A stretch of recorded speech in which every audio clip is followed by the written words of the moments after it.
Desconstruindo Conversas do Expansão.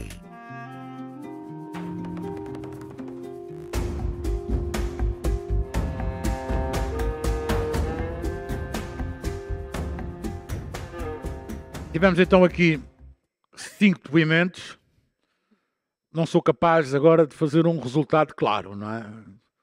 Se relativamente ao primeiro depoimento tivemos um resultado claro, talvez tirando o da Beatriz, não é? Que também me parece claro, por isso poderemos dizer 2-0, não é?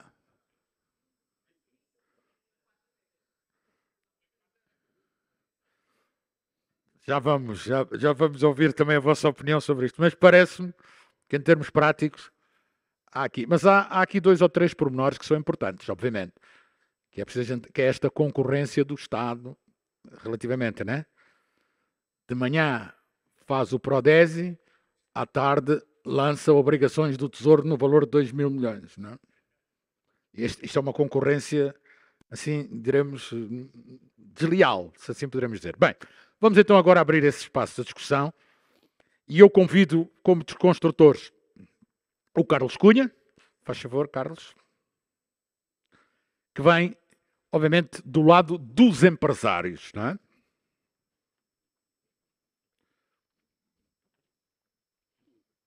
Senta aí, Carlos.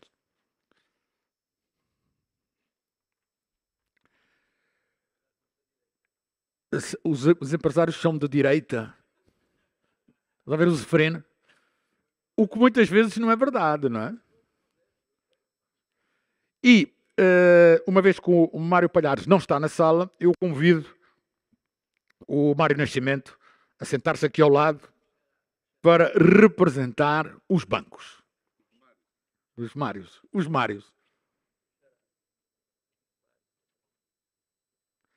Tínhamos também convidado o vice-governador do Governo Provincial, mas não chegou até o momento.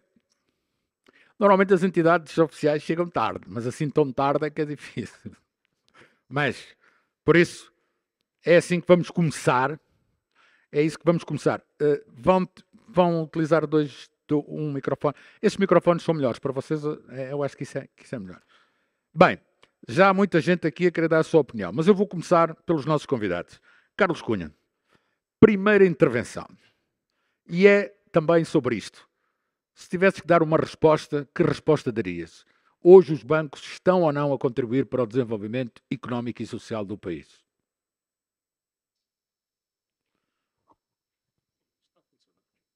Alô? Tá. Eu se calhar separava económico de social. Talvez estejam a responder por algum desenvolvimento económico, mas tenho dificuldade de quantificar o impacto dos bancos no desenvolvimento social.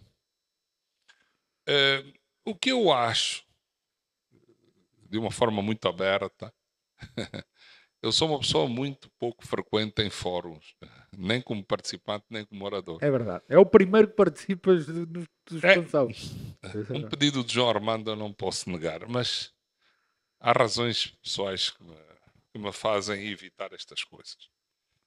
Mas acho que são importantes e que nós devemos dar o melhor de nós. O que eu acho, de algumas notas que eu fiz, é que nós temos que evoluir um pouco mais. É provável que a banca se tenha especializado nos seus conceitos puramente informáticos, administrativos, organizativos. Mas eu diria que o nosso maior problema é a modernidade. É a modernidade. Se falarmos da modernidade dos bancos nos procedimentos do dia a dia, diríamos que talvez não estejamos muito longe daquilo que se pratica lá fora. Mas no domínio do crédito há uma enorme falta de especialização. Há uma enorme falta de especialização. Porque vejamos o seguinte. Nós temos todos os países têm uma história. Angola tem a sua. Nós temos a nossa história. Conforme nós temos a nossa história política, temos a nossa história empresarial. Alicerçar o crédito em garantias reais é a antítese da história do país. Se eu for muscular toda a política do meu crédito, só dou dinheiro a quem me provar que tem capacidade patrimonial para me pagar o que eu lhe empresto, eu estou a ver a história ao contrário.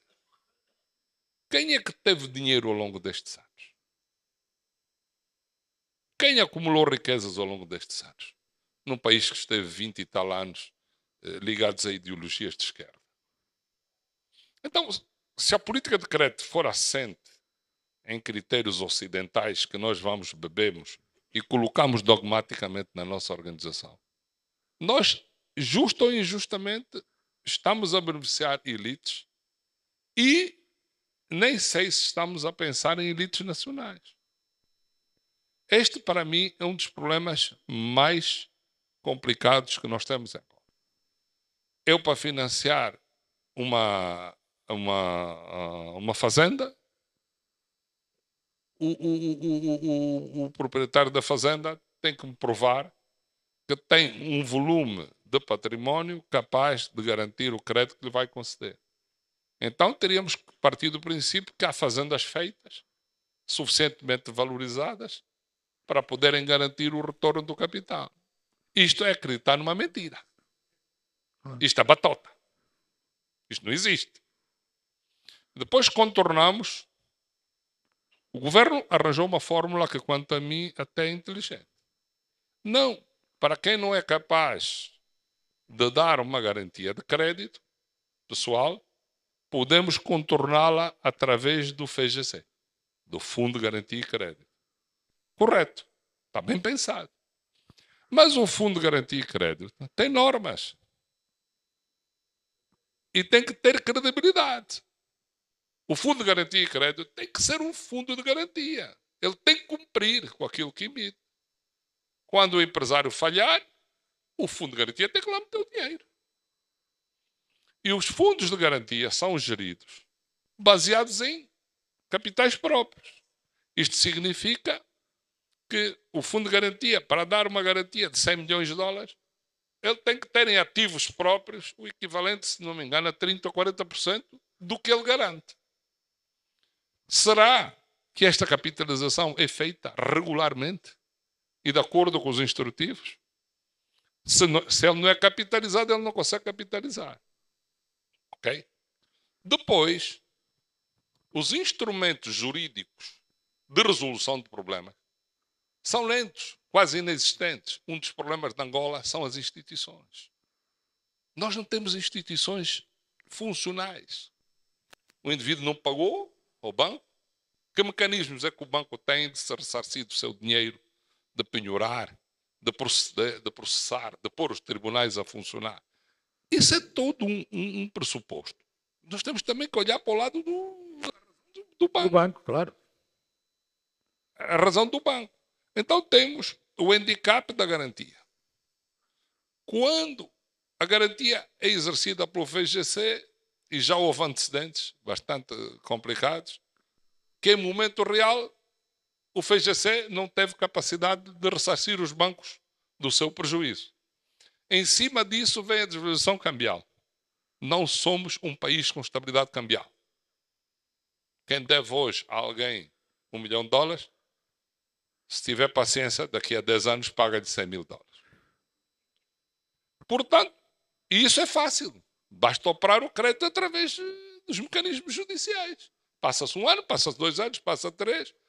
A desvalorização cambial vai se encarregando da situação e quando as pessoas chegam ao momento de pagar, quase não têm nada a pagar. Ou seja, não pagar dá dinheiro também.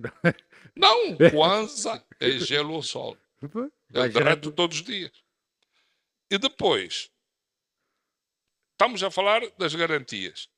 E depois isto tem incidência, quanto a mim, sobre 2 setores da sociedade que estão a sofrer muito. O primeiro setor são as cooperativas. E o segundo setor são as startups. Startups. Um jovem hoje está proibido de ser empresário. Porque o facto de ele ser jovem, ele não tem historial bancário, nem tem ativos. Então, se não houver uma política de crédito... Ou um bom pai. Sim, mas nem todos nascemos com pais ricos. Foi um bom pai, não? Sim. Acreditar nisso é acreditar em elites muito pequenas. Claro. É acreditar em elites muito pequenas. Portanto, um jovem pode ser um jovem economista, um jovem brilhante, com uma visão empresarial destacada, mas se ele não é de famílias, como é que ele vai montar uma empresa? Tem que haver uma lei direcionada às startups. O ser uma startup não significa jovem. Startup é uma empresa que inicia a sua atividade, mas normalmente estão conotadas as startups com a juventude. E depois é o problema das cooperativas. Eu dou sempre um exemplo aqui em Angola, que é talvez o setor mais organizado que eu conheço. São as cooperativas de gado. Até há 2 anos atrás havia 3 cooperativas. Cooperativa de gado do sul de Angola, cooperativa de Benguela e a cooperativa de Camabatela. Hoje há 18 cooperativas.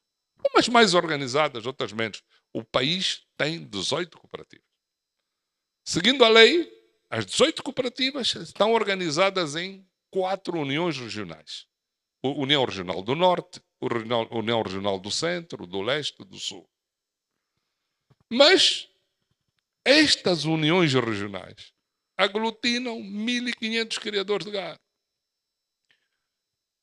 A pecuária foi das poucas coisas que nos últimos anos cresceu visivelmente. A dívida também cresceu. Da pecuária? Não, a dívida global também cresceu um bocadinho. Não, mas que eu saiba, na pecuária não há, Sim. não há grandes situações de crédito. Mas vamos começar por aí. Estas cooperativas não são propriamente aquelas cooperativas na verdadeira acessão da palavra. São cooperativas de empresas. Não são aquelas cooperativas baseadas na economia familiar. Mas como é que se vai financiar essas cooperativas? Vai-se dar dinheiro ao indivíduo que tem 20 bois? Tem 10 bois? Vai-se financiar animais a esse pequeno criador? Que garantias é que ele tem para dar? Como é que ele vai criar o boi e depois vai batê-lo como? Depois vai transportá-lo como? Ele tem frigoríficos? Tem matadouro? Portanto, a única maneira de nós abordarmos esse problema seria financiar as uniões regionais. Uma vez que de um dia para o outro não podemos acreditar em 18 organizações provinciais, no mínimo que financiemos as uniões regionais. E elas, por sua vez, que repassem o crédito para os cooperadores. Eu acredito que é mais fácil entre empresários a concessão do crédito, porque uns controlam-se os outros, os números batem em cima da mesa e a tendência das pessoas pagarem. E isso podia ser feito com o FGC. Fundo de crédito, colocava o dinheiro, mas tem que haver uma vontade política clara e um dispositivo claro disto acontecer assim. As startups e as cooperativas são 2 exemplos que eu dou. Já termino. À vontade, Carlos. Já. Depois temos o problema do fomento empresarial. O fomento empresarial em Angola não andou mal do todo. O único banco com características do Banco de Fomento que eu conheço é o BDA. Houve momentos bons, maus, altos e baixos, mas nos últimos anos até se assistia a uma evolução mais ou menos positiva do que o banco estava a fazer. Mas ninguém pode ter omeletes sem ter ovos. O banco tem que ser capitalizado. O banco tem que ser financiado. Se há uma série de anos houve uma série de anomalias que levaram o banco a ficar enxugado, completamente enxugado dos seus recursos, eles não conseguem concluir as operações. Isto é uma característica também que em Angola é preocupante. Não se deve financiar um empresário sem a garantia de que os recursos estão completos. Quando se financia um empresário, o banco tem que ter a garantia de que o dinheiro do financiamento está em sua posse. Não se pode dar aos 10%, também a 20%, depois 30%, e depois quando falta 35%, olha, acabou. Nós que temos origens humildes, nós víamos as nossas avós, quando vendiam a garapa, vendiam aquelas coisas que elas faziam, as nossas avós pegavam no pano e amarrava o dinheiro em vários nós. Eu era pequeno e dizia à avó, estás a fazer esses nós todos aí para quê? Ela diz, cada nó desses é para pagar uma coisa. Aquilo era o princípio do Orçamento Geral de Estado. Verdade. Muitos de nós hoje, nem nós sabemos amarrar. Então, se eu dou dinheiro a um empresário, se eu financiei $1 milhão, eu tenho que ter $1 milhão. Não lhe vou dar 100, 200, 300. Olha, agora acabou. Isto é frequente nesse país. Como é que o indivíduo que cria uma expectativa de investimento e a meio do percurso deixa de ter o dinheiro? Como é que tu podes exigir cumprimento de entidade a quem tu não cumpres? O financiamento é um contrato. E para outra parte cumprir, tu tens que cumprir primeiro. Isto é frequente entre nós. Portanto, se criamos um banco de fomento, temos que o capitalizar. Agora, se metemos lá financiamentos de 200 milhões e 300 milhões e financiamentos faraónicos que rebentaram com a estrutura interna do banco, isso não diz respeito ao pequeno operador. Ele tem que ter os seus direitos. Então vamos expurgar os males e fazer com que a estrutura funcione. Depois, desculpa, lá estou a falar demais, não é? Depois temos o problema de seguro de crédito. Modernamente não há produção, sem seguro. Este ano, o que aconteceu este ano? A situação das chuvas. Foi um facto. O melhor que se conseguiu, a nosso nível assim de colegas, uns conseguiram 40% do projetado, outros 30%, outros 20%, a grande maioria não chegou aos 30%. Porque isto foi real. Chegou-se à altura das sementeiras, havia muita chuva, não se conseguia semear. Outros não conseguiam colher porque havia chuva a mais, porque as máquinas se enterravam, porque as colhedoras se enterravam. Nós vemos o Brasil, o Canadá, a Austrália, a Europa, toda a gente está a conceder financiamentos para dar cobertura às diferenças climáticas. Angola não. Se falhou, a máquina é dele. Ele que se vire. Vamos dar crédito de campanha. Sim, senhor. Foi uma iniciativa brilhante do governo. Financiar, o ano passado foram atribuídos créditos de campanha. Limitou-se aos 500 milhões de kwanzas por empresa, não podia passar dos 500 milhões. Mas analisa daqui, analisa dali, manda avaliar, manda não sei o quê, PPP. Os melhores prazos conseguidos para o crédito de campanha foi outubro, novembro, dezembro. A campanha começa em setembro. Se financiaste quase na data da colheita, tens que ser condescendente, falhaste. Ou suspendias o crédito, ou dá com consciência de que estás a dar crédito a quem não vai cumprir. Porque isso é um fator que não depende do empresário, depende da natureza. O empresário agrícola não produz quando quer, produz quando a natureza lhe permite. Isto aconteceu, chegou agora o segundo ano, novo crédito. Não podemos dar crédito a quem não pagou o crédito anterior. Mas como é que ele vai pagar o crédito anterior? Se recebeu o dinheiro a meio da campanha. Nós temos que ser um bocadinho mais elegantes nas nossas posições. Temos que ser um bocadinho mais respeitadores dos outros. Também não há nenhum banco com vocação agrícola. Não, Seja um pouco... não, é que nem vocação. Vocação é uma coisa muito profunda, meu mano. Se seja tivermos sensível. algum conhecimento já é muito bom. E depois, não damos um segundo crédito porque ele não liquidou o primeiro. Mas o primeiro só tem que liquidar em novembro. Não, mas eu para dar antes tenho que liquidar. Mas não há incumprimento porque ele não pagou, porque o prazo não foi atingido. Mas isto, aqui na Terra temos um termo, que às vezes temos que usar nossos termos de Quimbundo. Isso é um diculo. Está a ver? Isso é um quinzango. Instala-se um quinzango ali e ninguém consegue remover. Porque a cassete diz que quem não paga não tem crédito. Se choveu, se não choveu, se o dinheiro chegou tarde. Isto às vezes, eu às vezes ando à procura da que língua que eu preciso para comunicar. Depois, para terminar, há uma situação que eu não consigo perceber. Nós já temos feito essas abordagens nos nossos fóruns empresariais. Eu acho que há critérios modernos de crédito que têm que ser mais massificados. Às vezes está-se a dizer, a banca tal não tem recursos para financiar, não há dotações, não há... Mas já hoje no mundo há mecanismos de crédito modernos. Há mecanismos muito modernos, simples, de pouco risco, que deviam ser adotados. Por exemplo, eu vou falar de 4 sistemas de crédito popularizados no mundo. O leasing, o ALD, o factoring, o confirming. Como é que o empresário vai comprar um carro a pronto, mas um carro é uma grande cerveja? O que é isto? Tem que haver políticas aligeradas de leasing. O empresário comprou, dividiu por 60 meses, exerce o direito de opção na última prestação e é dono do carro. Os tais novos produtos que a gente... Com certeza. Porquê que o leasing está tão comprimido? Porquê que não massificamos o leasing? O ALD é uma modalidade que o empresário gosta em todo o mundo. Aluguer de longa duração.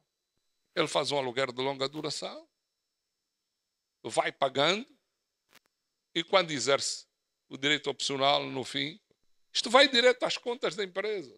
As empresas preferem o leasing do que a compra. Porque na compra só pode amortizar X% de acordo com o plano oficial de contas. E o leasing vai a custo direto. Isso é um instrumento de gestão moderna que dá jeito. O factoring. Hoje está popularizado. Factoring é como bem cerveja. O confirming. Eu vendo o meu milho a um determinado indivíduo, dou-lhe 30 dias para me pagar.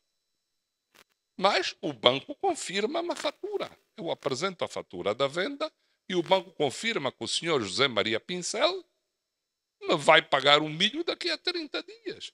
Se o senhor não pagar, o banco restitui. Mas o homem recebe o dinheiro na hora. O produtor não fornece a crédito. Em Angola, crédito é oferta. Então, eu se dou crédito a alguém, eu recebo o meu dinheiro na hora. Com confirming. Com leasing. Exatamente. A diferença entre o leasing e o confirming é que eles atuam em sentido contrário. O banco usa o confirming quando o cliente vai ao fornecedor comprar e o confirming em sentido contrário, quando é o contrário. Mas esses mecanismos de leasing, confirming, ALD, Factoring é o que estavas a falar. são mecanismos que estão muito popularizados. É coisa que se resolve na cervejaria. Está muito popularizado. Ninguém fica a dever a ninguém. Um vendeu ao outro, recebeu o dinheiro. Eu quero insumos agrícolas. Se o banco não quer financiar, eu crio um sistema de confirming com o meu fornecedor e avança. Se não formos alargando sistemas mais simples, mais modernos e massificados, nós não vamos conseguir. O dinheiro que há não chega. Exatamente, ele tem que O dinheiro é circular. pouco. Tu tens que dar orelhas ao dinheiro. Tens de torná-lo elástico. Sim, sim. O dinheiro tem que ganhar barriga, como nós. Está bem? Ele tem que... Como tu, que eu não estou muito gordo. Não? Ele tem que ganhar barriga. O dinheiro tem que ser Sim, elástico. sim, tem que E a circular. maneira de aumentar o dinheiro é usar mecanismos de crédito modernos, simples e funcionais. Eu, para já, não dizia mais nada. Muito obrigado. Ora, muito bem.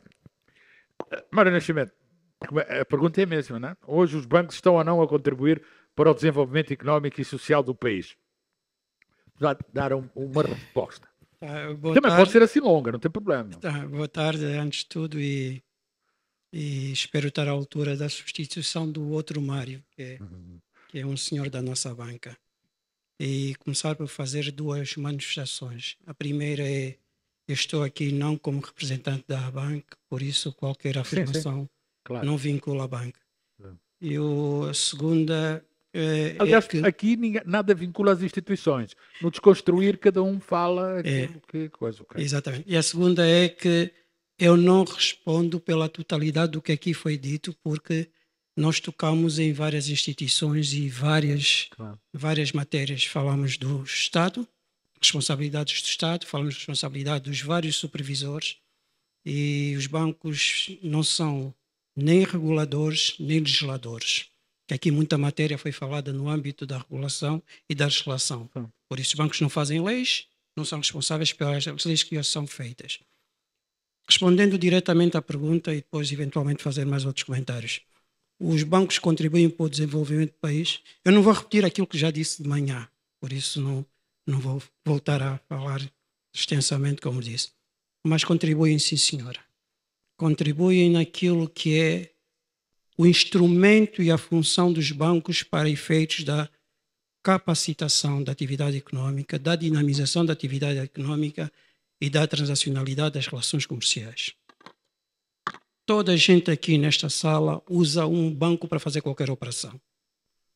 Toda a gente nessa outros sala... também utilizam o banco como desculpa para não irem trabalhar, agora que está pior. Eventualmente até Você lembra-se no início dos anos 2000, toda a gente dizia, não havia sistema. Vou tirar amanhã para ir ao banco. Porque não havia sistema. E o banco evoluiu muito, a banca, e hoje já não há essa desculpa. Não há essa desculpa e é o seguinte, toda a gente usa bancos, toda a gente usa bancos para as suas transações. Estamos a falar das questões das pessoas que estão no âmbito da economia formalizada, né? Quem não está informalizado está isento desta particularidade.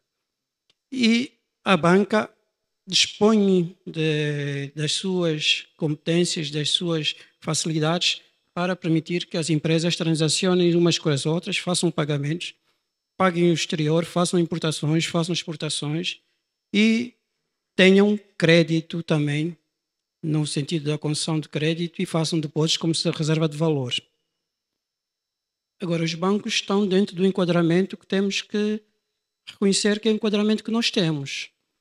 Fala-se muito da particularidade do estado dos bancos não darem crédito, que já é uma palavra em si mais complicada, porque os bancos concedem crédito, que do ponto de vista filosófico tem logo um sentido diferente. Os bancos não concedem crédito no sentido em que, na sua avaliação, aquele cliente não é suficientemente bancável.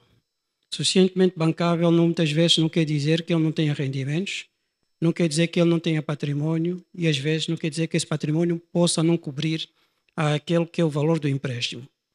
Em algumas situações não há garantia de que aquele cliente vai solver a sua dívida. Os bancos, como todas as empresas, vivem de liquidez.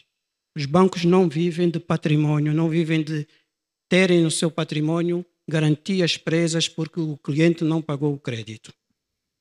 Os bancos, como todas as empresas, vivem de liquidez e a liquidez é importante para que a economia e a atividade económica continuem a circular.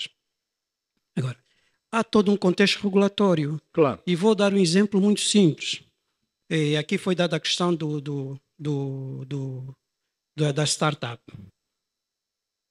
A regulamentação, quando me diz que o banco deve conhecer o seu cliente, deve garantir a experiência do seu cliente, deve garantir que o seu cliente tenha contabilidade. Em alguns casos, a própria regulamentação exige que haja um histórico de contabilidade organizada, exige um histórico de pagamento fiscal. Uma startup não é bancável para um banco, porque não tem esses requisitos. Uma startup não tem esses requisitos. O que nós às vezes temos que enquadrar é o banco faz parte de um sistema que é o sistema financeiro que tem outras componentes, outras instituições e outros instrumentos de financiamento. Os fundos e as instituições de capital de risco em muitos casos funcionam como alternativa ao financiamento bancário, exatamente para compensarem aquilo que são as exigências do setor bancário e eventualmente o risco associado a determinados investimentos. Mas os bancos também não podem ficar só com os negócios que não têm risco nenhum. Mas Ou seja, não podem ficar só com... Os bancos não ficam só com um negócio que não tem risco. É um dos problemas que hoje... Eu acho que nós temos um grande déficit, que é o déficit comunicacional, o déficit de educação e literacia financeira. É preciso perceber, muitas vezes, quais são as responsabilidades de uns e de outros. E é preciso perceber o negócio de uns e de outros. Muito se diz que os bancos não percebem o negócio dos empresários e faz-se muito aqui referências a determinados setores em particularidade. Mas é preciso perceber o negócio bancário. Há um risco muito forte no negócio, há um risco muito grande no negócio bancário. E o primeiro risco é o risco de enquadramento, o risco de alteração do ambiente de negócio, que pressupõe que um investimento, um financiamento possa ser dado numas condições que ele era executível, era bancável, e a alteração do ambiente macroeconómico alterar-se completamente e ele não ter essas condições. Há o risco de o negócio em si falir. Os bancos não deixam de correr risco. E há uma questão que é importante de perceber também, que do ponto de vista regulatório faz todo sentido. Hoje os bancos, e nós aqui muitas das vezes pensa-se que os bancos podem investir em títulos públicos como bem quiserem, como se fosse a totalidade dos seus recursos. Não é. Hoje compram cada vez menos. Hoje não é possível. Sim. E além disso, hoje, que era uma questão que há uns anos não se colocava, que dizia-se que o Estado tinha de risco zero. Hoje o Estado não tem risco zero em parte nenhuma do mundo. Eventualmente, talvez os Estados Unidos e talvez a Alemanha possam ter risco zero. Em Angola o Estado tem risco de crédito, tem risco de transação, tem risco de liquidação, tem risco de liquidez.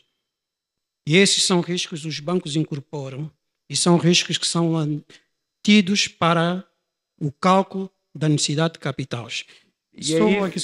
É isso que tem levado os bancos a fugirem um pouco do Estado e a abrirem-se mais aos privados, porque durante muitos anos, também não nos vamos enganar, o Estado era financiador praticamente do Estado, ou seja, quer como títulos, quer não sei o quê, e pouco olhar dava ao empresariado que ia aparecendo, não é? O empresariado, nós tivemos uma caracterização do empresariado e depois podemos distinguir exatamente em que situação é que o empresariado pode ter ou não ter risco. Mas só terminando aquela questão do risco e da assunção do risco para os bancos. Quando os bancos correm excessivamente risco e não têm capital, quem é obrigado a meter capital são os acionistas. Claro. Por isso não há aqui uma displicência da gestão bancária. Alguém tem que meter capital e não é o Estado que mete capital. São os acionistas que metem capital. Por isso é normal que eles também exijam que a sua gestão tome prudências relativamente aos riscos que toma. E se nós estamos no âmbito da tomada de riscos, se o acionista do banco acha que o empresário, que é seu colega, também deve correr riscos, esta é uma particularidade. Temos aqui um enquadramento regulatório, temos um enquadramento do acionista enquanto detentor do capital, e também temos, de algum ponto de vista, algumas das questões que os nossos empresários também precisam melhorar, algumas das questões relacionadas com a gestão das suas empresas. Não é uniforme, não é totalidade, mas há empresas que precisam também de se potenciar naquilo que são algumas das exigências dos bancos. E depois temos uma questão que penso que é essencial e que é central, que é a questão da confiança. É preciso haver confiança, em primeiro lugar, a legítima confiança de que os créditos são liquidados, e se não forem liquidados, existem mecanismos de cobrança eficaz e eficientes. E aí estamos no âmbito da responsabilidade pública. Sim, os tribunais, os registros têm que funcionar. Um banco não vai esperar quando um cliente, ou infelizmente esperamos, né? Quando um cliente não cobra, não liquida o seu crédito, que vai esperar 10 anos que esse crédito seja recuperado. E aqui temos o problema da questão Mas isso também não deve levar a que os bancos exijam colaterais de 100%, 120%. Quer dizer, tem de haver aqui um equilíbrio. Obviamente tem que haver um equilíbrio. Agora vou fazer uma pergunta muito simples, que é uma conversa que eu tive com um empresário. E era relativamente à questão da garantia pública. São 70%, mais ou menos, vamos lá ver, do Fundo de Garantia Pública. E ele achava que o banco devia dar os outros 30%. E ele achava que não devia meter os 30%. Sinceramente, vamos agora ser realistas. Se o empresário, que é o dono do negócio, o promotor do negócio, não arrisca para o seu negócio, o terceiro, que é o acionista do banco, vai arriscar pelo negócio dele, aqui há algum bom senso. Também temos que ter bom senso. Tem que haver comprometimento nos projetos. Se o empresário, que é promotor, não tem comprometimento, porque não tem perca, eventualmente não se responsabiliza por uma perca, não pode exigir que seja outro que põe por ele. E depois, no âmbito daquilo que é os apoios públicos, nós também temos que ver o seguinte: em muitos casos, e aqui estou de acordo com o primeiro pressuposto político, em muitos casos é preciso criar condições para que o empresário opere. Isso é responsabilidade política pública, não é responsabilidade de gestão privada de bancos. Quem tem que promover e tem que ter políticas de equidade, políticas de fomento, e tem que instrumentalizar as instituições para o que possam fazer é o Estado. Nem que cobre mais impostos. nem que exija mais impostos. Mas essa é a responsabilidade pública, não a responsabilidade privada. Nós temos toda a responsabilidade de caminharmos no mesmo sentido, que é do bem, do interesse comum e do bem interesse do Estado nacional. Tudo o que disse, do seu ponto de vista, aplica-se à banca pública e privada. De acordo. A banca pública tem uma vantagem. O Estado é instrumento do Estado, por isso o Estado pode fazer. Sim, senhor. Era só isso que eu queria também juntar aqui.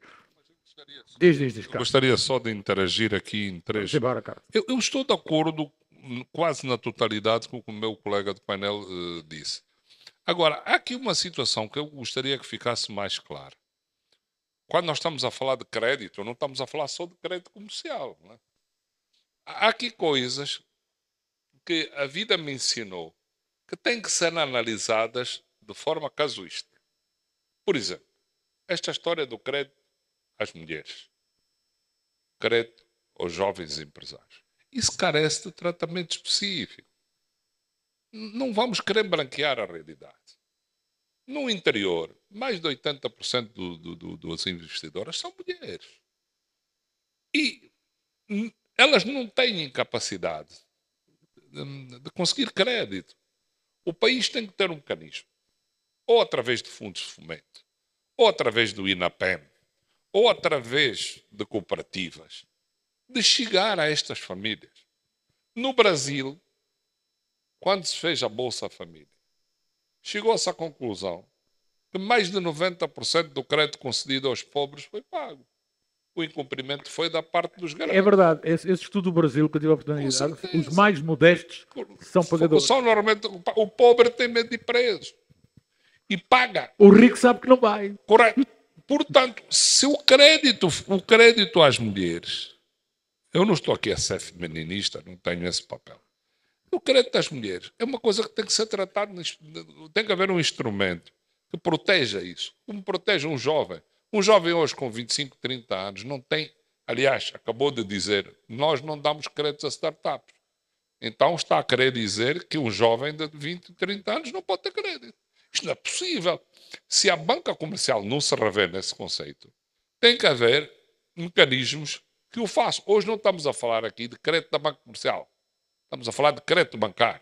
Estamos a falar de crédito. Pode ser bancário, fundo de fomento, pode haver muitos mecanismos de crédito. Eu, inclusive, falei em mecanismos de créditos diferenciados.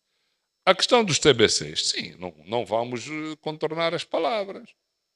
A atratividade aos TBCs é muito grande, os títulos do Banco Central. Têm taxas muito atrativas. Agora tem menos e é por isso que também se compra menos. Tem menos, mas o menos é menos de muito. Mas é menos, obviamente, já não é. Enquanto for mais atrativo a rentabilidade de títulos do banco, logicamente que o Estado, eu concordo com o que acabou de dizer, o Estado também hoje representa risco. É verdade, mas é um risco muito mais pequeno. E é muito mais atrativo dar crédito ao Estado a 19% do que dar crédito no aviso 10% a 7%. Depois, por fim, a organização empresarial subscreve a 100%. Nós todos temos que fazer a nossa parte. E o empresariado tem que evoluir muito em matéria de organização.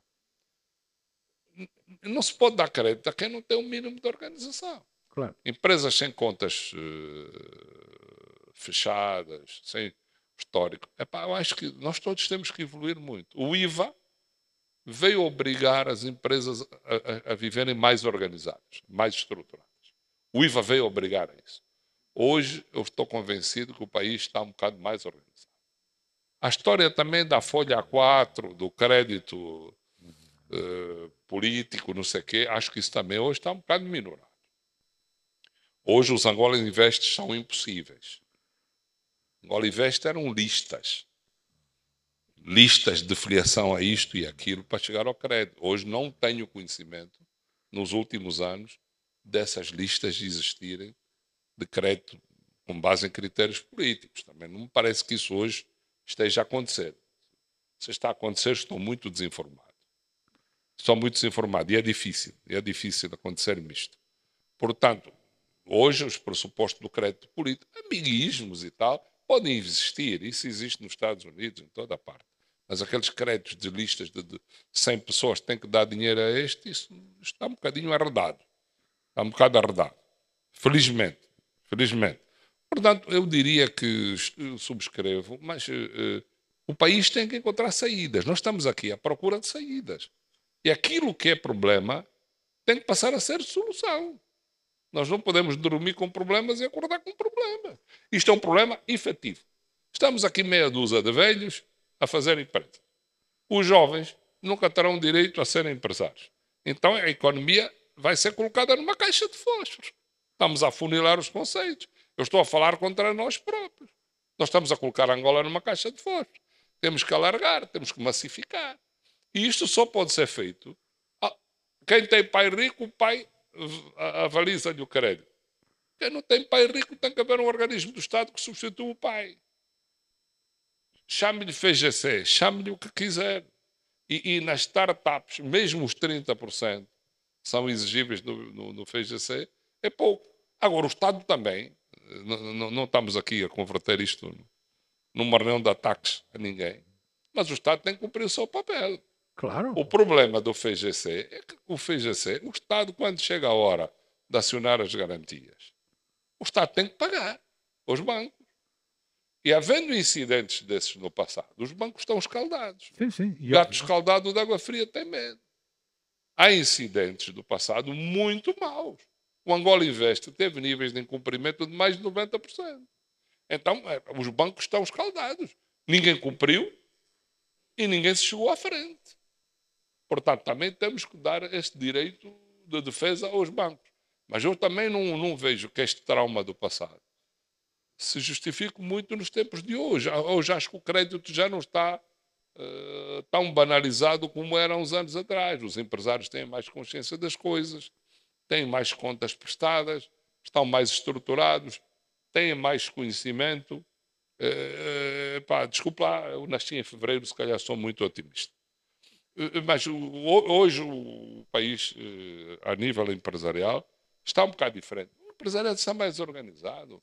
Mas isso também deriva das maiores exigências que a banca foi criando, não é? Um pouco isso. Também obrigou um pouco os empresários a organizarem-se, Carlos. Mas houve vícios de parte a parte. Claro, obviamente. Se ficarmos aqui a atacarmos... Claro, é isso que eu estou a dizer. Isto é a mesma moeda, são faces diferentes. Se eu tiver que aceitar algumas críticas que são feitas, então faço já 100 críticas à banca. E aqui depois o balanço vai desequilibrar contra vocês. Se nós cometemos alguns erros, temos muito vício, vocês têm também muitos. Vocês deixaram-se penetrar por políticos, deixaram-se penetrar por dinheiro fácil, banalizaram os recursos da banca, fizeram 30 por uma linha e hoje nós é que temos que responder por isso. Se tivermos que pôr aqui na mesa coisa, eu arraso. Não vamos entrar por aí. Se houve vícios nas empresas, houve muito mais vícios na banca. Quem foram os primeiros a abrir-se ao dinheiro fácil? Quem foram os primeiros a vandalizar-se? A viver de dotações cambiais que vinham de verbas provenientes dos titulares de pastas governativas. Foram vocês os primeiros a coisa. E muitas coisas que aconteceram mal provinham destas irregularidades, destas coisas erradas. Mas não vamos entrar por aí, porque se vamos lavar roupa suja, eu vou ganhar. Eu vou ganhar. Não vamos entrar por aí. Vamos considerar que tivemos culpa de parte a parte. Não, eu só... Não. Pronto. Assim, não é que lavar roupa suja, porque até são temas que eu não conheço, por isso não vou falar. Não, mas é importante dizer... Não, só aqui um esclarecimento seguinte. Quando eu disse que não financiamos startups, não estou a dizer que a banca não quer financiar startups. Eu estou a dizer que há um processo regulatório que tem determinadas exigências que é impossível financiar uma startup. Tem de haver aqui, mas agora, há questões que nós temos que olhar, e aqui foi dito, ok, nós estamos a falar do crédito no sentido geral. Não é só crédito bancário. Nós temos que aprofundar as outras instituições e os outros instrumentos que são alternativos ao crédito bancário. E a questão que se coloca é exatamente isto. E a própria banca tem que criar novos produtos, novos serviços. Sim, mas de alguma maneira, também nesta área. Falámos aqui, leasing, factoring, confirm, etc. Tudo isto é verdade, mas vamos lá ver o seguinte. As questões de enquadramento... A lei prevê isso, só que não se executa. Não é isto. Não é uma questão de execução ou não execução. Vamos lá ver. A questão do enquadramento são terríveis. Eu não vou fugir, ainda que crie o produto mais adaptado possível à nossa realidade, o produto mais eficiente do ponto de vista do mutuário e o produto mais prático e acessível do ponto de vista do beneficiário, não vou fugir do meu enquadramento regulatório. Eu tenho que cumprir aquilo que é o meu regulamento regulatório. E não vou fugir dos constrangimentos que são estruturais. Ainda que eu coloque a questão do leasing, eu coloco a questão da titularidade. Ainda que eu coloque a questão do FEC, eu coloco a questão da confiança da cobrança. Mas não somos todos assim vigaristas. Não Há somos uns que pagam. Sim, mas a questão não é essa. Também não podemos partir do princípio, a gente chega ao banco e ele olha assim para nós e diz, olha mais o... Vou dar um exemplo muito simples, que a banca não olha para caras. A banca não olha para caras e olha para processos e para a regulamentação. E eu vou dar um exemplo muito claro. Muita gente aqui provavelmente já passou. Há uns anos atrás, e a sua agência não precisava de apresentar o bilhete de identidade porque toda a gente o conhecia. Era o João Armando e sabiam que era o João Armando. Hoje, provavelmente, tem que apresentar sempre o bilhete de identidade. Porque tem que dar evidência. Tem que dar evidência. Sim, claro. Porque aquela pessoa que lá está e fez aquela operação é a real pessoa. Claro. Isto não é porque os bancos quiseram, isso é porque há uma questão de relatório que obriga que haja evidências de que aquilo tem que acontecer. E esse enquadramento não se fez. Mas, por exemplo, há uma coisa que a mim me faz, e vou já passar à assistência, estamos aqui, vocês também, mas há uma coisa, como já lhe disse, eu sou filho de bancário, não é? Eu lembro-me que no tempo havia e o meu pai foi isso, teve essa função, que era acompanhar os clientes, ia ao sítio, ia à fazenda. Eu lembro-me que viajei o país, porque ele ia encontrar alguém, que tal, ia ver como é que estava a andar lá o negócio dele e tal, e depois chegava aquele ano e dizia, não, é só de confiança, pode-se emprestar o dinheiro, só me vai pagar, eu vi que estava não sei o quê. Como é que dizer, este acompanhamento hoje não existe, não nos vamos enganar uns aos outros. Não nos vamos enganar. Por acaso é das poucas coisas que eu acho que a banca tem evoluído, pelo menos no setor agropecuário. Não. Eles hoje visitam as instituições, dão crédito, fazem follow-up. Hoje isso está mais ou menos... Ainda bem. Acho que a esse nível a banca não pagam, não dão dinheiro ao empresário, pagam direto ao fornecedor. Nesse aspecto eu acho que a banca tem evoluído um bocado. Nesse aspecto, esse acompanhamento dos negócios o follow-up, é fundamental. O follow-up tem sido... É fundamental e nós também temos que acompanhar um pouco aquilo que foi o processo da banca. A banca que se refere é a banca de uns bons anos atrás. Sim. Em que provavelmente era... Antes da tomada da banca. E sem ofensa para a expressão, era meia dúzia de clientes. Sim. Claro, obviamente. Sim. Com uma relação muito pessoalizada no comercial com o seu cliente. Era um monte de bancas. A banca aprendeu também, porque depois deixou de fazer isso, houve um maior distanciamento. Mas nós também temos que reconhecer que não há só culpas de um lado. Também a banca aprendeu e teve muitos erros, nomeadamente o acompanhamento daquilo que eram os créditos. Não falo de culpas, que o Carlos solta outra vez a bola. Não, assim, a bola pode ser sempre soltada e é bom que a bola continua pelo campo. Todos nós temos sempre aqui alguma argumentação. Agora, a banca evoluiu e a banca hoje tem mais noção dos riscos, porque ao contrário também da banca antiga, e da banca daquele tempo em que não havia acompanhamento, da banca daquele tempo em que o crédito vencido eventualmente não era registrado, hoje as normas exigem que nós tenhamos que até classificar clientes que ainda não entraram em cumprimento por factos ocorridos fora do banco. Esta nova lei das instituições financeiras. Exatamente. E isso implica outra coisa, implica a responsabilidade dos banqueiros. Essa postura cinzenta de ver sempre as coisas do risco, foram muito geradas pelo conforto dos títulos do Banco Central. Não é? A lucratividade dos títulos deu-vos essa visão conformista de conceder crédito. Vocês não tiveram necessidade de correr riscos. Vocês precisam de correr mais riscos, porque nós também corremos. Vocês estavam com uma vida tão confortável que têm um sítio onde ir buscar um bom rendimento, que não precisam de correr risco. À medida que os rendimentos forem sendo reduzidos, vocês vão ter que saltar para o mesmo campo onde nós estamos. Vão correr risco. Porque se alguém corre riscos num país, são os promotores, não são os bancos. Basta olhar para os vossos balanços e basta olhar para os nossos. Bem, Isso é uma conversa que não esta conversa, banco em Angola dá mais dinheiro que 1000 empresas. Portanto, qual é o investimento de uma empresa? Qual é o investimento? Não, meu irmão, há uma questão que é preciso muito. Desculpa lá, não vamos converter este fórum. Parece que estamos a fazer o fórum dentro de uma penitenciária. Não é isso. É só uma questão de. Parece que estão os presos daquele lado e estão os jogadores dos presos deste lado. Não convertamos o fórum numa penitenciária. Isto é um fórum aberto, de mentes sãs. Se há culpas do empresariado, há culpas da banca. Não sei se nós somos mais culpados que a banca. Não estamos aqui a responsabilizar a Banco União, até porque temos elogiado. Também é verdade. Nós temos exemplos de empresários e que vamos sabendo ao longo do tempo de empresários no país que obviamente também criam uma enorme desconfiança na banca. Pessoas que nunca pagaram, acham que não vão pagar. Como é que nós temos... Veja a origem desses empresários. Veja como é que esses empresários chegaram ao crédito. Veja a origem deles. Vá ao Angola Invest, pegue naqueles 650 empresários e veja quem são eles. Veja a lista do Angola Invest, os 650 que não cumpriram. Veja a origem deles, veja o que é que eles fazem. Créditos de 5 milhões de dólares dados a fotógrafos, créditos de 5 milhões de dólares dados a jornalistas e coisas do género. As pessoas sabiam que não iam pagar. Então, se o jornalista está a receber crédito para fazer galinhas, estão à espera de quê? Não, o problema é que essa página parece-nos virada. Temos que virar essa. E se insistirmos nisso, estamos só a ver as culpas. De um lado, desculpe lá, eu tenho o meu respeito por si, mas vamos ainda dividir as culpas. Nós cometemos alguns erros, vocês também cometeram. 50-50, tá bom? Sim, não tem a ver com culpas, não estamos aqui no âmbito de quem tem mais culpa ou tem menos.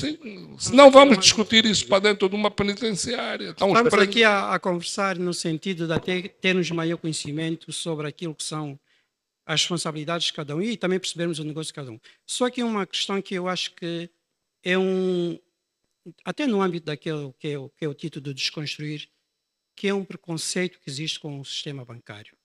Vamos lá ver. O sistema bancário é um sistema que usa capital intensivo. No fundo, usa muito capital para alavancar o negócio. É um negócio alavancado. Por isso, é normal que quem use muito capital nos lucros também tenha muitos lucros. Estamos a falar em valores absolutos. O que é justo para o setor e o que é justo para a análise da rentabilidade de quem está a ganhar ou não é a taxa de rentabilidade. E a taxa de rentabilidade do setor bancário não é das mais elevadas e não é assim tão elevada como as pessoas gostam de fazer parecer. Eu não vou fazer referência, mas eu conheço pelo menos 2 setores em que se ganha mais que o setor bancário. E ninguém faz referências. Também usam mais capital intensivo. Sim, claro, petróleo. Exatamente. E essa análise tem que ser feita. Agora, e outra questão que nós temos que... Nós às vezes falamos dos bancos. Um banco é uma sociedade comercial. Como sendo uma sociedade comercial, tem o seu interesse também no acionista. Claro. Quem faz política é o regulador e é o Estado. Por isso é normal que o acionista também imponha limites de risco e limites de rentabilidade. Sim, isso é verdade. Também é natural que seja assim. Bem, já vamos voltar aqui a esta conversa que está interessante. Vou aqui passar, então, aqui a assistência. Quem é que quer dar a sua opinião acerca disto, começando pelo princípio? Tenho ali uma opinião. Já vou desafiar alguns dos que não levantaram a mão. Tenho ali outra opinião. Temos 2 opiniões aqui. Pode começar por aí. É só dizer o seu nome e já sabe, pode colocar a questão. Não se esqueça qual é a nossa pergunta. É disto que estamos a falar. Os bancos estão ou não a contribuir para o desenvolvimento económico e social do país? Faz favor. Okay. Boa tarde a todos, senhoras e senhores. Eu chamo Lebo Paixão e respondendo diretamente à questão se hoje os bancos contribuem ou não para o desenvolvimento econômico e social, eu irei centralizar-me mais ao ponto do desenvolvimento social. Os bancos têm sim contribuído para o desenvolvimento social naquilo que é as suas obrigações sociais, com financiamento, né? Por exemplo, aqui eu vejo patrocínios de alguns bancos, isso tem impacto social, então uma contribuição social. E, dentre outras formas, também tem contribuído de forma social. Esse é o meu contributo. Sim, senhora. Tenho ali mais, faz favor, tenho aqui.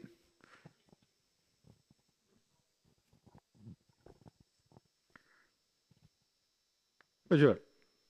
Podem, Boa se tarde. quiserem colocar alguma questão, também podem colocar, ok? Tá bem. Muito boa tarde. Adalberto é o meu nome. Concernente a esse tópico, eu acho que os bancos sim contribuem, mas não de uma forma tão abrangente como devia ser. Cada banco tem o seu fator ou tem a sua área social, o que tem impactado também a sociedade em si. Mas, no meu ponto de vista, concernente à concessão de crédito para startups ou micros negócios, os bancos têm sido muito burocráticos.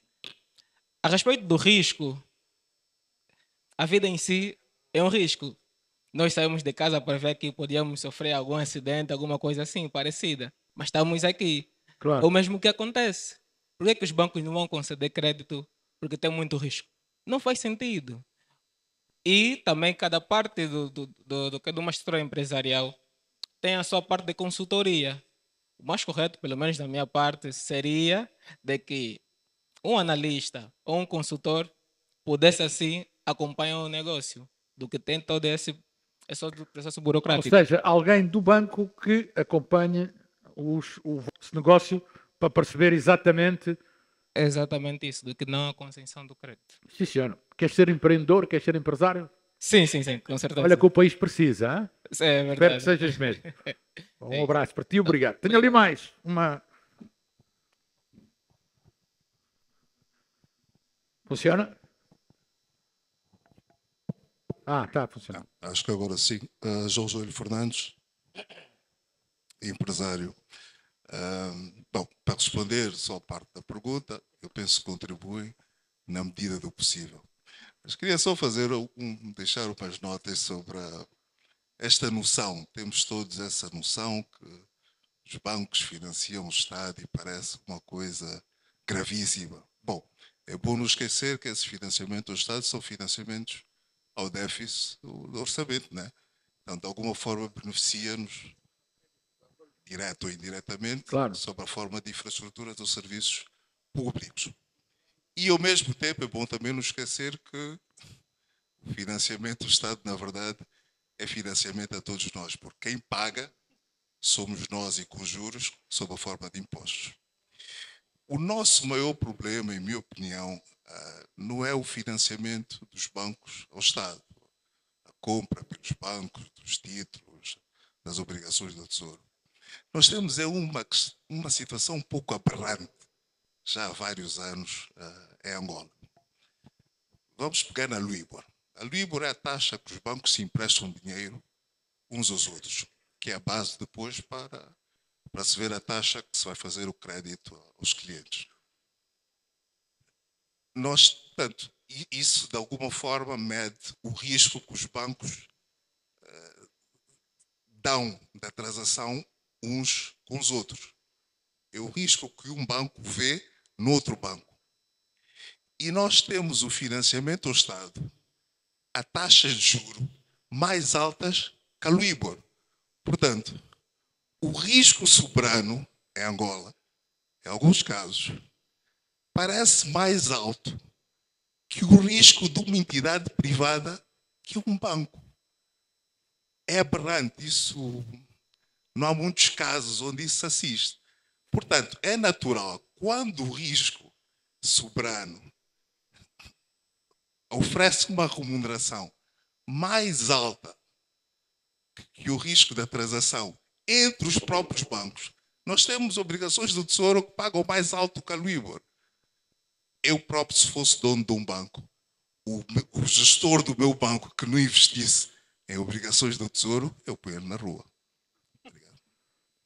Tenho ali mais uma opinião. Boa tarde a todos. Também fazia uma ressalva, vou intervir em nome pessoal e não na empresa que represento, como é óbvio. Agora estamos todos na área pessoal e ninguém nos está a ouvir. Mas vou usar a minha experiência para falar aqui em 3 ou 4 vetores que eventualmente numa situação darão razão à banca, mas na grande maioria não darão razão à banca. Nós lidamos com muitos clientes, como devem perceber, a nossa empresa faz consultoria E de facto vemos uma grande dificuldade em alguns clientes, no fundo, naquilo que disse, em que há projetos de financiamento, inclusive aprovados pela IPEX, com projetos de investimento perfeitamente avalizados, $1 milhão, $10 milhões, $15 milhões. Atenção que há muitas empresas com capital intensivo que não são oil and gas. Não é só o banco que é capital intensivo. Muitas empresas. E se queremos de facto fomentar a indústria é capital intensivo. E há indústrias, há empresas que nós presenciamos que vemos situações em que há um projeto, $15 milhões, está aprovado pela IPEX, equipamento que tem que ser importado, importação aprovada com carta de crédito e depois quando chega o pagamento da fatura vai para o banco e há um técnico que diz não, esta parte não entra, porque isto não faz parte do investimento. Aquela parte do investimento é a parte fundamental de todo o equipamento. Se aquela peça não entrar no pagamento, a empresa tem que arranjar outros valores para além dos 15 milhões que vai ter que financiar para importar. Isto é um exemplo. Um outro exemplo que é importante é de facto a questão legal e a questão da legislação que não permite que as coisas possam funcionar corretamente. Por exemplo, nós em Angola temos a obrigatoriedade para muitas das empresas industriais e não industriais comerciais da apresentação de certificação legal de contas, inclusive empresas do setor público estatal. E se quiserem ir ver, isso é fácil de ver, pelo menos as do setor público, porque infelizmente as outras também não há informação disponível, que é outro problema, porque eu penso que a informação devia estar disponível, a AGT devia disponibilizar essa informação, porque estamos a falar de contas, não estamos a falar nem de regras de negócio, nem de produtos próprios das próprias empresas, não há divulgação de know-how, é apenas resultados e números, para depois as pessoas poderem julgar e terem acesso a essa informação. Mas, por exemplo, não é obrigatória a entrega da certificação legal de contas com a submissão das contas anuais, que é uma coisa que eu não entendo. Sim. As empresas são obrigadas a certificar as contas, mas não são obrigadas a entregar as contas ao Estado, certificadas. Então, a maioria das empresas, pura e simplesmente, não certifica as contas, ou seja, não audita as contas. Muitas delas estão a aparecer agora como clientes nossos e dos nossos concorrentes, porque a banca está a exigir a certificação legal de contas.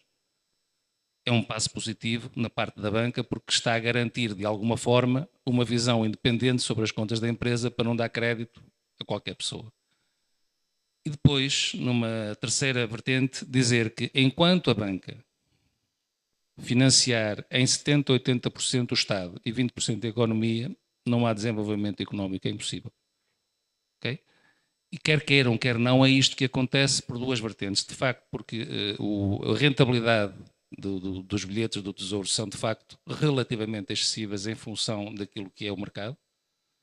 E depois porque a segurança é outra. E, de facto, a banca em Angola quer correr um risco zero. Todos os clientes que nós temos com financiamento ou têm colaterais de 100% ou de 150%.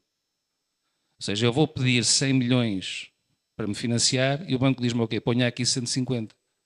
Mas eu preciso dos 100 milhões para me financiar, onde é que eu vou arranjar os 150? Ficamos aqui numa situação em que nem conseguimos desenvolver, nem conseguimos avançar. E há muita gente que tem negócios completamente parados, negócios interessantíssimos para a economia angolana, mas que não conseguem. Porque, de facto, estão dispostos a pôr o dinheiro, os 30%, e é aí que vocês têm que atuar, é ir para aqueles que estão dispostos a pôr o dinheiro e dizer, ok, pega lá os 70, mas ponha cá os 30. Agora não, pega os 70, ponha cá 140, ainda mais os 30. Isto não faz sentido nenhum. Okay? E se pensarmos bem, eu não sei se toda a gente leu aquilo que vocês divulgaram. E de facto acho que essa confusão entre a rentabilidade e os resultados não é exatamente assim. A banca aumentou em 131% os resultados líquidos distribuíveis. Não há muitas empresas em Angola, industriais, tirando a Sonangol e eventualmente a Unitel, que se calhar já nem isto faz, que tenham este nível de lucro líquido para distribuir. É impossível. Okay? Por isso, se vocês continuarem apenas a olhar para o não risco e o financiamento dos vossos acionistas, de facto a economia não vai conseguir por si só resolver, porque não há indústria em Angola. Para isso precisamos de financiar o processo. Por isso, da nossa experiência do mercado, esta era a opinião que eu queria transmitir. De facto, há pontos positivos, mas acho que há muito mais pontos negativos. Okay? Ou seja, obrigado. Deu com uma mão e depois deu 3 bicadas nos bancos. Não, mas acho que é mesmo esta a realidade. Aliás, se vimos a opinião, eu continuo a dizer que era 5-0 mais um empate técnico. Quer falar?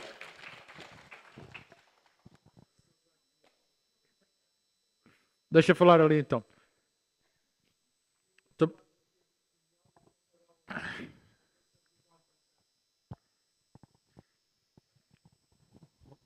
Ora, muito boa tarde. Sou uma empresária em Angola e angolana há muitos anos e aquilo que aquele senhor disse realmente, infelizmente, é verdade. Estou neste momento a construir umas novas instalações para uma área que é uma área alimentar. Eu sou, para saberem, sou uma das donas do Nata Lisboa. Além do Nata Lisboa que tenho aí no Avenida e no Fortaleza, tenho também em especiarias. Eu gosto. Hein? Gosta? Ainda bem. Então, sou apreciador. Um bom pastel de nata. Além disso, tenho já cerca de 70 funcionários a trabalhar comigo em todas as áreas que tenho e preciso de ampliar as minhas instalações para a área das especiarias, que a Angola não produz, e acontece que pedi 50 milhões ao banco. Dólares ou kwanzas? 50 milhões de kwanzas. É só para eu esclarecer. Não, 50 milhões de kwanzas. Estou há um ano para querer abrir essas novas instalações, porque onde estou, infelizmente, deixo de ter condições para trabalhar, porque felizmente temos muito trabalho. E a banca pediu-me 60 de colateral para me emprestar 50. E eu disse, então, muito obrigado, fiquem com os vossos 50 milhões que eu vou arranjar. É só isto que eu queria dizer. Obrigado. Oh, Mário, para pastéis de nata, eu acho que devia haver um cuidado, né? Alguém tem mais alguma intervenção? Então vou passar ali uma intervenção ali, está ali, que é para depois, então, virmos aqui ouvir os vossos comentários. O Setorino também quer falar. Eu passei por aí, mas não levantaste o braço. Boa tarde, sou Edgar Alberto. Respondendo à pergunta, ou seja, comentando sobre a questão, eu acho que seria injusto dizer que a banca não contribui de nenhum modo para o desenvolvimento econômico e social de Angola. Mas é muito pouco. E eu gostava de deixar uma questão, né? Eu tenho uma filha de 8 anos, daqui a 10 anos ela terá 18 anos. Será que a banca faz hoje, as soluções que a banca apresenta para mim, como pai dessa menina, serão suficientes para a minha filha daqui a 10 anos? E pensando nisso, eu lembrei-me que quando era miúdo, eu ainda havia aquele telefone de discar. Provavelmente poucos meninos aqui na sala viram. Já não existem esses telefones. Então, a banca tradicional como tal tem que perceber que daqui a alguns anos, se não mudarem o paradigma, se não se ajustarem às realidades de Angola e do mundo, daquilo que o cliente diz, e a senhora acabou de contar uma história verídica, é triste até ouvir, provavelmente vão ficar para trás. Então, devem repensar o negócio. E de facto, trazer desenvolvimento social e econômico de verdade. Sim, senhora. Continuem a trabalhar. Ali mais uma opinião, então.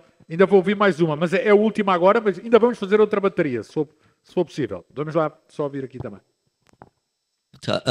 Boa tarde, eu chamo-me Abdul Santos. A minha questão é a seguinte: se a banca, para emprestar $100, tem que ter 10 no cofre, não é? Tem que ter 100. Se vai emprestar 100, tem que ter 100 no cofre. Para não, tem que ter 10, senão para que serve a reserva legal? Então ela não está a correr o risco. Quando ela pede uma garantia de 100, 120%, significa que os acionistas do banco não estão a correr risco. Que ele só pode correr risco sobre os 10 que tem e não sobre os 100 que empresta. Ou para que é que serve a reserva legal? Sim, senhora, fica aqui também uma questão. Agora é com vocês. Vou começar. Hã? Não, já vai, Seferino. Vou fazer outra rodada de questões. Vamos só dar aqui a oportunidade, senão isto vai acumulando temas e depois eles perdemos. Comentários. Para já queria pôr uma cunha ali para os pastéis de nata, porque, como é que dizer, são projetos que crescem. Eu não vou fazer comentários em questões específicas, Claro, até não obviamente. conheço. Não, mas aqui é Não conheço, levantada a questão. é sempre nas questões genéricas. Sim, senhor. Mas eu estou a dizer o processo e também não é interesse nem é o banco. Sim, mas eu não vou fazer esses comentários, vou dizer o seguinte. A banca não é um paraíso que tudo corre bem. Claro, obviamente. Por isso, estamos aqui... No país há muita coisa que corre mal e obviamente também tem que correr nos bancos.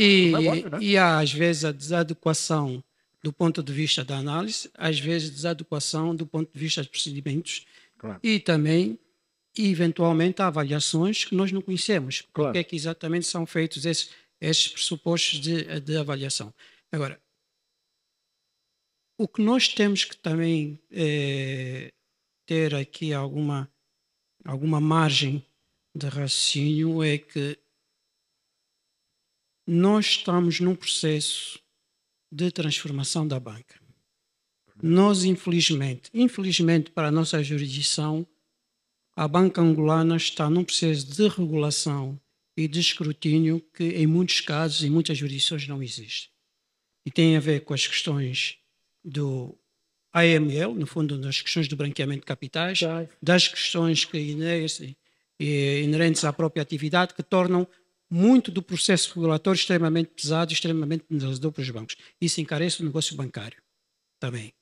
Nós, às vezes, e aqui respondendo às vezes às questões porque é que a banca aplica tanto valor em títulos, tem a ver que o negócio bancário também é um negócio que tem uma componente muito grande de gestão de ativos.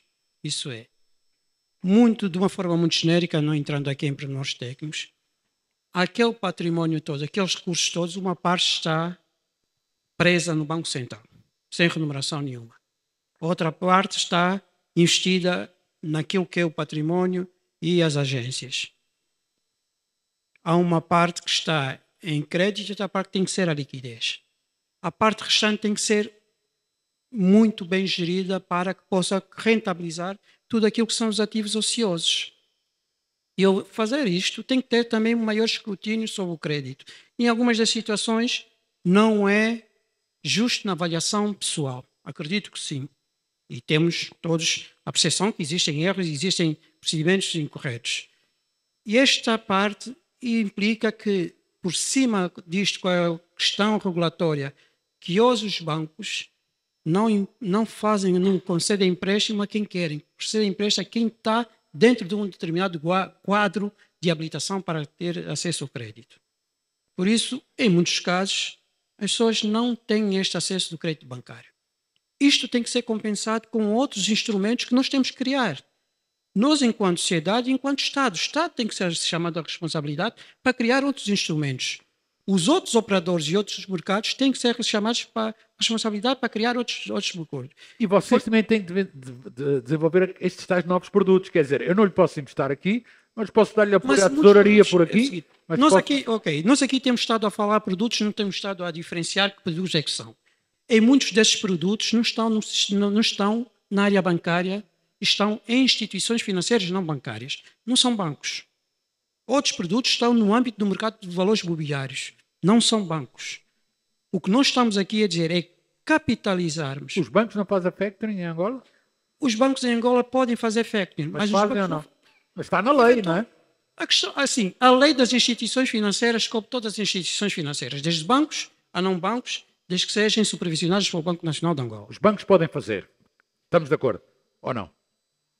Os bancos podem fazer factoring e leasing? Podem.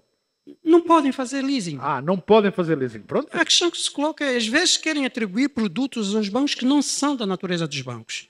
Não são da natureza ou não podem? Não, é o seguinte, é fácil cobrar os bancos de tudo, porque são as instituições. Claro, são as instituições. Por mais que não se diga, são as pessoas que têm alguma organização e alguma capacidade e competência para o fazer. Claro.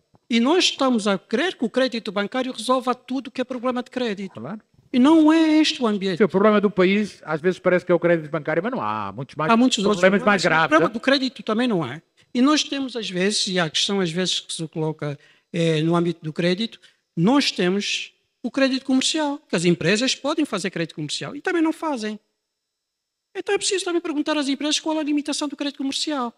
Provavelmente têm as suas razões, porque é que não fazem. E algumas delas têm a ver com o enquadramento. Algumas delas têm a ver com a questão da segurança jurídica e do funcionamento das instituições de justiça. Por isso, todos nós temos um enquadramento que limita a nossa ação. Quando se diz, por exemplo, os bancos têm capacidade de meter tudo aquilo que é recursos à disposição do crédito, há questões que, do ponto de vista estrutural, como estive aqui a dizer, que não é possível. Agora, há uma questão que foi colocada e que eu gostaria de responder, que tem a ver com a questão geracional. Se daqui a 18 anos, a filha, eventualmente, o que é que os bancos vão oferecer?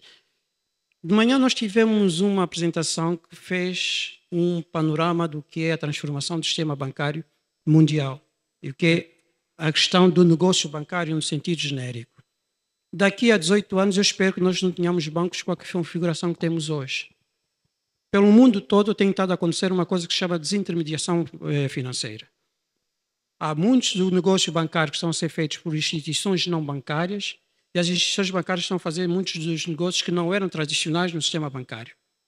Hoje as fintechs fazem muito do que são as operações financeiras e hoje nós temos, se calhar, até por causa da regulamentação, pensar o seguinte: muitos dos negócios que nós hoje estamos a atribuir aos bancos vão ser feitos por não bancos. E aí esperemos que, do ponto de vista da regulamentação, porque a regulamentação tem que ser mais leve, seja permitido que elas tenham mais agilidade naquilo que eu encontro das necessidades dos clientes. E, por outro lado, nós hoje estamos muito, por isso é que temos muita dessa discussão, muito virados para a questão da bancarização.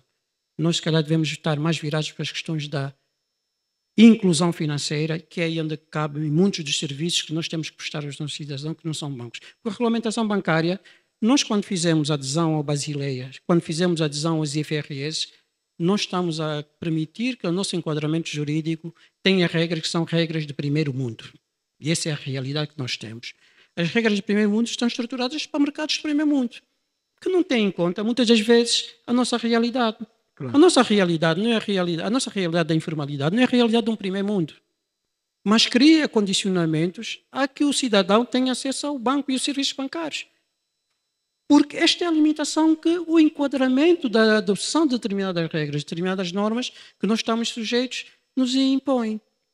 Mas isso, temos que ter a capacidade de criar outro tipo de instituições, ainda que possamos aqui discutir que tipo de instituições sejam, podem não ser bancos. E temos é que permitir que haja aqui, ao nível da organização do nosso sistema financeiro, instituições que vão de encontro à especificidade daquilo que é a nossa realidade. Mas, infelizmente, para nós, neste momento, não são os bancos. Sim, senhor. Carlos, comentários a estas intervenções? Bom, eu não queria que diabolizássemos aqui o papel dos bancos. Claro, obviamente, não é isso. Fui o primeiro a dizer que se notam esforços, em alguns sentidos, alguma modernidade. Mas só gostaria que o meu colega de painel me ajudasse a concluir que o conforto do negócio dos TBCs na banca é que faz com que a banca arrisque pouco. Acabamos de ouvir aqui um dado que eu não quis falar há bocadinho para não criar aqui problema. Se a banca apresentou resultados de 130% superiores em relação ao ano passado, distribuídos. Distribuição de dividendos. Distribuídos. Distribuição de dividendos.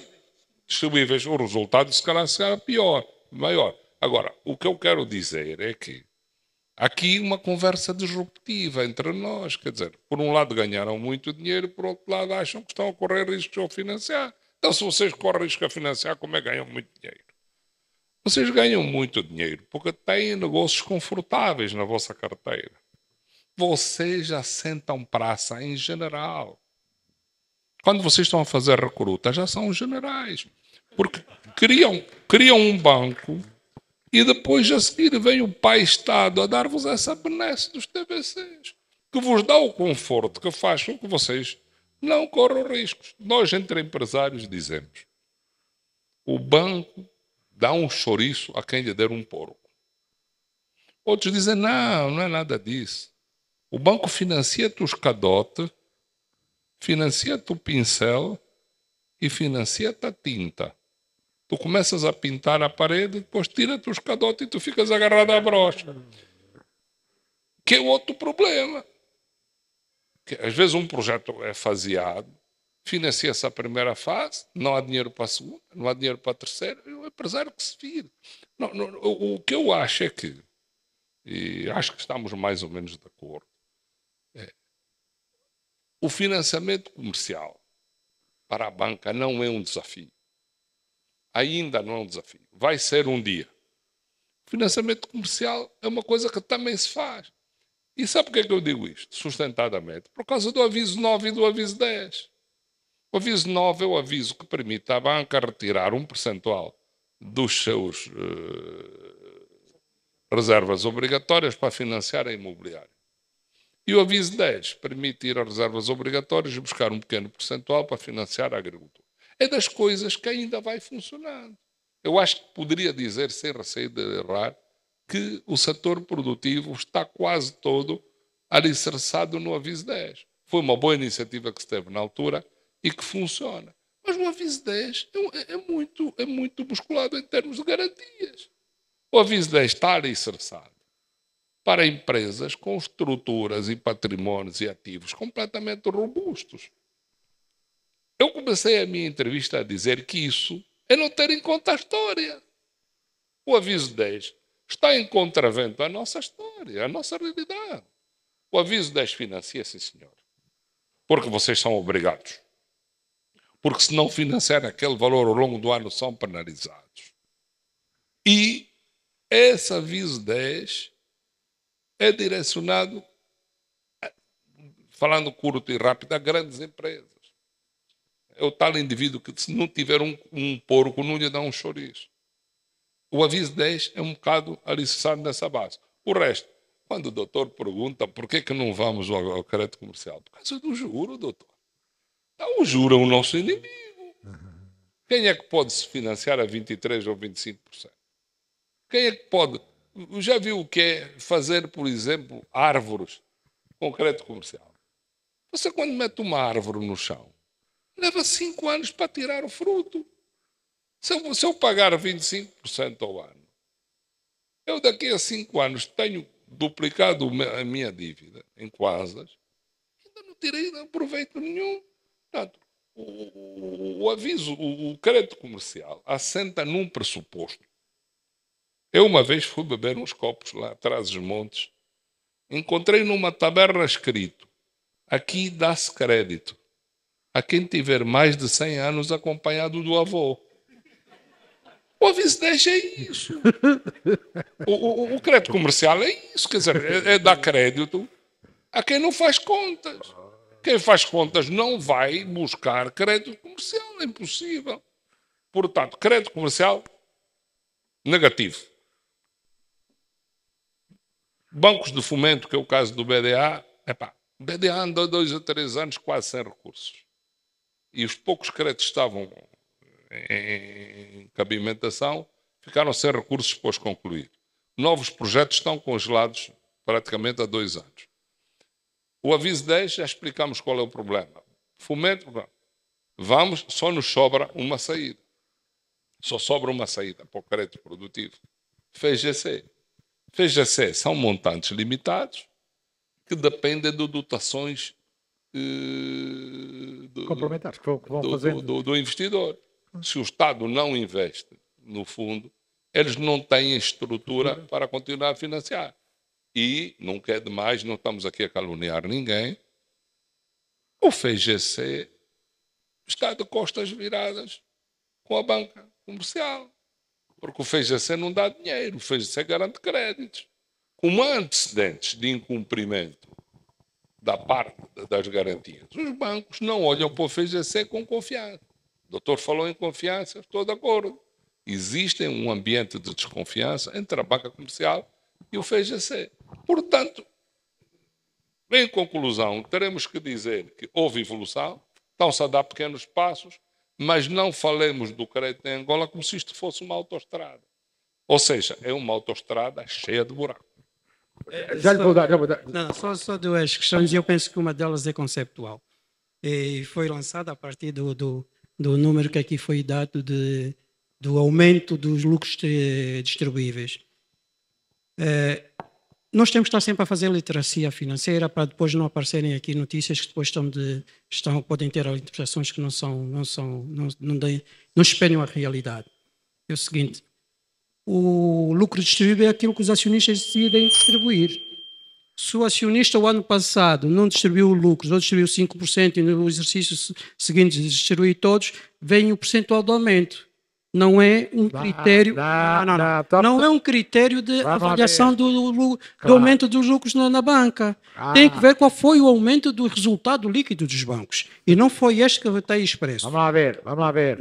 Tem que ver, porque aquilo é a capa de uma revista minha. Sim, não é distribuível. O que ali está ali é que os lucros distribuídos pela banca toda, os lucros que foram distribuídos, há bancos que têm lucros e não distribuem, como sabe. Sim, como sabe disto, mas os lucros, e todos têm lucros, tirando o económico, não apresenta contas, e outros, já lhe digo, mas todos os lucros distribuídos em 2023, de toda a banca, foram 136% mais do que todos os lucros que foram distribuídos em 2022.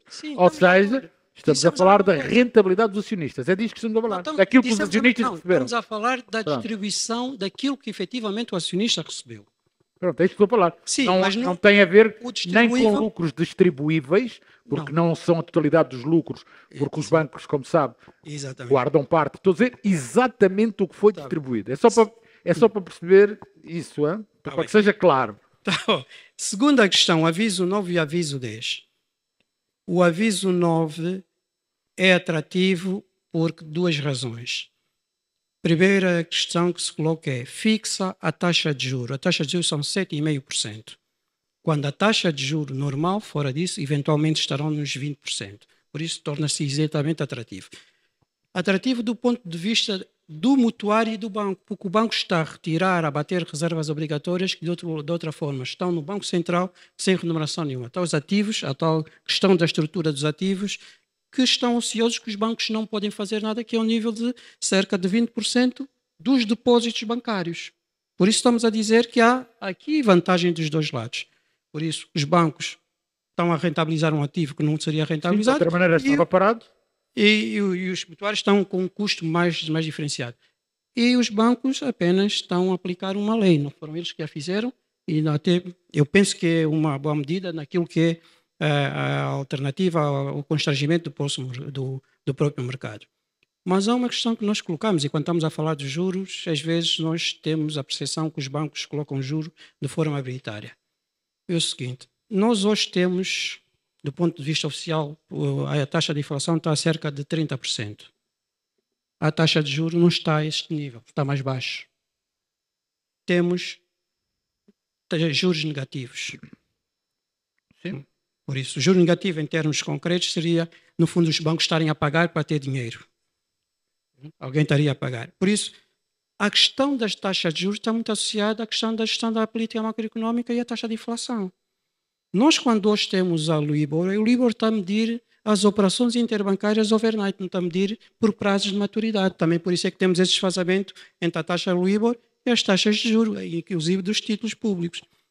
O seguinte, nós precisamos é perceber, e eu penso que este é um exercício que todos temos que fazer, as condicionantes dos dois lados, para percebermos exatamente o que é que há limitações de um lado e do outro lado. Porque, não tendo este processo de comunicação, nós temos sempre um processo de algum atrito e alguma falta de empatia, se me permitem usar essa palavra, pelo negócio alheio, e achamos que sempre que está numa situação mais favorável. Claro que os bancos têm um poder negocial forte e maior que os seus clientes, é sabido, e aí é a natureza do próprio negócio, mas é preciso também percebermos que nós todos temos que trabalhar no sentido de irmos melhorar as coisas. Algumas coisas estão dentro daquilo que é a competência, o âmbito de resolução das instituições, quer dos bancos, quer dos clientes, mas outros estão no âmbito público. E temos que também solicitar que seja o Estado, em alguns casos, a corrigir aquelas que são as distorções e as incongruências do próprio mercado. Tudo, Gustavo. Mas um minuto só. Mais uma vez, não é uma divergência, é apenas um esclarecimento. O aviso 9 tem uma taxa de juro muito abaixo do mercado, indubitavelmente. Mas é uma taxa muito alta face ao sítio onde vocês vão buscar o dinheiro. Porque o aviso 9 é dinheiros que estavam na vossa reserva líquida, onde vocês iam ganhar zero. E o Estado deu-vos a possibilidade de converter a rentabilidade de um ativo zero em 7,5%. Portanto, se a ótica da análise for essa, é diferente. A minha visão de homem de negócios é um bocado diferente de uma visão. Claro. A segunda questão. Devemos ser o único país do mundo que dá crédito aos jovens com prazos limitados. Isto de dar 7,5% a um jovem, uma casa custa 100 milhões de kwanzas, e obrigá-lo a pagar em 15 anos. Isso não é viável. É por isso que vocês estão com insucesso brutal. Não conseguem vender, não conseguem financiar casa. Nós conhecemos paragens como Portugal e outras, onde o crédito é colado à longevidade. Em Portugal dá-se um crédito a um jovem até os 75 anos. Aqui, se nós morremos mais cedo, então dê um crédito a um jovem, por exemplo, até os 50 ou 55 anos. Agora, um indivíduo ter que comprar uma casa e ter que a pagar em 15 anos, mesmo com a taxa de juros de 7,5%, é proibitivo, porque depois aparece a limitação da taxa de esforço, de que ele não tem dinheiro para suportar a mensalidade. Isso é a nossa praia. Nós já que negociamos o aviso 9. A última questão que eu gostava de dizer em relação às empresas. A última coisa que eu gostava de dizer em relação às empresas. Hoje saiu essa prerrogativa das empresas poderem valorizar os seus ativos. Foi uma atitude brilhante do governo, que muitos empresários não estão a utilizar. Muitos empresários não estão. A Lei 1523 permite que as empresas façam a valorização dos seus ativos sem oneração fiscal. O que é que significa isto?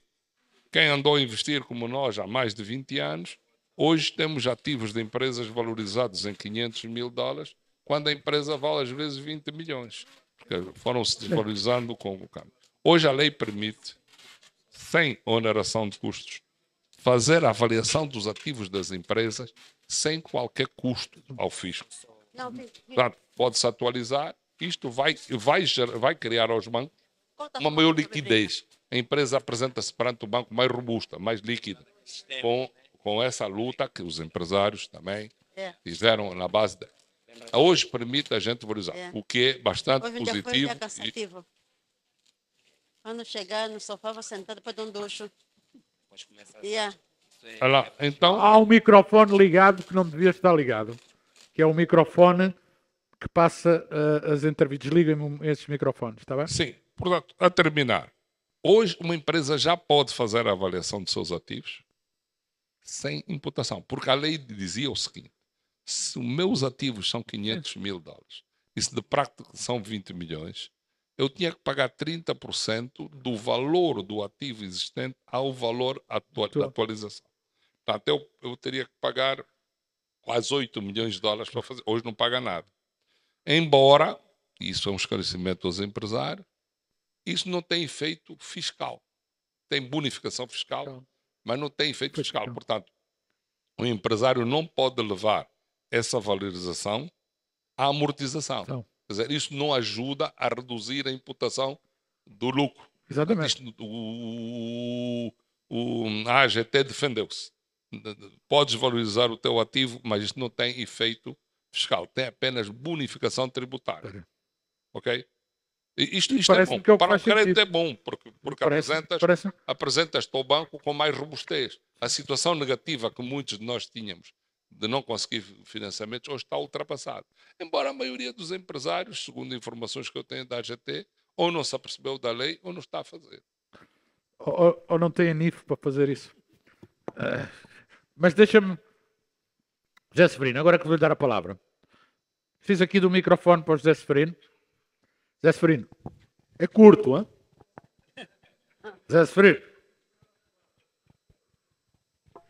José Severino, é curto, hein? Curto. É muito curto. Muito curto. Bom, eu peço desculpa ao Nascimento e ao Carlos e a ti. Vou ficar de costas para vocês, está bem? Vou falar aqui para a juventude. São todos jovens, não é? Pois. O resto onde é que foi? Foi embora. Exceções. Há um grande problema que resulta nestas discussões, ok? Em que depois não há empatia, discutimos uns com os outros e não levamos o país a lado nenhum. Por causa da educação, temos que mudar o nosso modelo de educação. Nós no BIE, no Mochico, no IS, que curso é que damos? Direito. Que curso é que damos? Economia. Da agronomia não se fala. E a nossa riqueza é o território. Onde é que passamos as férias? No Portugal. Não se viaja para o país. Não há crédito para fazer férias cá. Os bancos que deem financiamento aos seus funcionários para fazer férias aqui no país. Porque essa foi a nossa riqueza. Nós, na escola primária, íamos fazer férias no interior. E os do interior vinham fazer férias ao litoral. A guerra cortou esse circuito. Nós temos que fazer essa conexão de novo. Senão, não vamos lá. Não há hipótese, porque as riquezas estão lá. E nós estamos aqui. 80% da economia está onde? Em Luanda. Não, está no informal. Está no informal. litoral. É, 80% está no informal. Esse número é Então nós estamos nos a afundar aqui em Luanda. Quando eu digo que temos que dividir Luanda, a cosmopolita da Luanda agrícola, os luandenses, que alguns ficavam nos camundongos, não é? Protestam. Eles nem sequer põem lá os pés. É só orgulho. Porque não damos valor ao território. Estamos aqui atolados todos. E okay? como é que os bancos entram nisso, Severino? Como é que os bancos entram nisso? Entram porque Tens dão crédito. uma coisa, que isto é sobre bancos. Bem, eles têm que dar crédito onde está a economia. Não vão dar crédito onde não há ninguém. Isto é um círculo vicioso que eu estou aqui a dizer. Mais financiamento aqui em Luanda. Indústria onde é que está? Na Zé. Alguma? Está lá. E essa é a questão que vocês jovens, com a ajuda das pessoas mais velhas, dos MVs, que agora desaparecem nos serviços. A gente chega a um serviço e diz, eu queria saber disto assim, assim. Os novos dizem, quem sabia já foi. Nós não sabemos nada. Os MVs estão a ser sacudidos. Olha que isto os MVs vão ter outra interpretação. Agora, porquê é que eu não condeno a banca, e muito menos os empresários? Agora é que tu te ias espalhar. agora é que eles te Mas aqui demitiam. uma questão que é importante saber. A banca conhece, os PCAs conhecem os verdadeiros problemas do país. Mas os PCAs nunca confrontam o governo. Fizeste um belo quadro hoje das nossas dificuldades. Então, como é que vamos financiar as mulheres, como falou o Carlos Cunha? Vamos falar aos pequenos produtores, que até têm riqueza, têm bois. Há uns que têm as abelhas para fazer riqueza. Não têm financiamento. Porquê? Porque não têm título da terra. O Carlos Cunha esteve numa reunião em que eu coloquei esse problema. Não podem financiar, porque os serviços geográficos cadastrais não têm viaturas para fazer as viagens e fazerem os títulos. Então a economia fica na parte urbana, ok? Mesmo algum crédito que vai para o campo, é pessoas que residem aqui. Esse é um dos problemas que temos, os títulos. E a outra questão que nós temos, Carlos Cunha, tens problemas de coluna, não é? O Areias tem problema de coluna. Os outros todos têm problemas de coluna. No meu tempo, eu ia a muitas fazendas, sabem como? Quem que sabe dizer aqui? Na bicicleta, quando fazia uma requisição de material e mandava alguém de bicicleta até a estrada para entregar o bilhete a um camionista que levava a cidade para me trazer uma bateria. Ok? Levava 15 dias para ter uma bateria de algo que era importante. E o que é que acontecia? A bateria, quando vinha enganada. Então ficava 30 dias sem me trabalhar, ok? Hoje temos as novas tecnologias. Nós andávamos de avioneta, meus senhores. Carlos Cunha, não sei quantos quilómetros já tens no papo, pá. É uma desgraça. Uma desgraça. Não há avionetas no nosso país. Os governadores provinciais tinham avionetas. Todas as cidades tinham aeroclubes. Hoje não. O que interessa é fomentar o comércio dos 4x4 e, sobretudo, dos grandes cilindradas. Mas nós pagamos aquilo que partimos com os nossos carros. Os funcionários públicos e os dirigentes vão ao Orçamento Geral do Estado. Estão a perceber? Então nós estamos a dizer aquele princípio do John Fritz Kennedy. E até houve um dirigente africano que nós, enfim, vilipendiávamos com boas razões, que era Mobutu, que dizia: debrouillez-vous, desenrasquem-se, não peçam tudo ao Estado.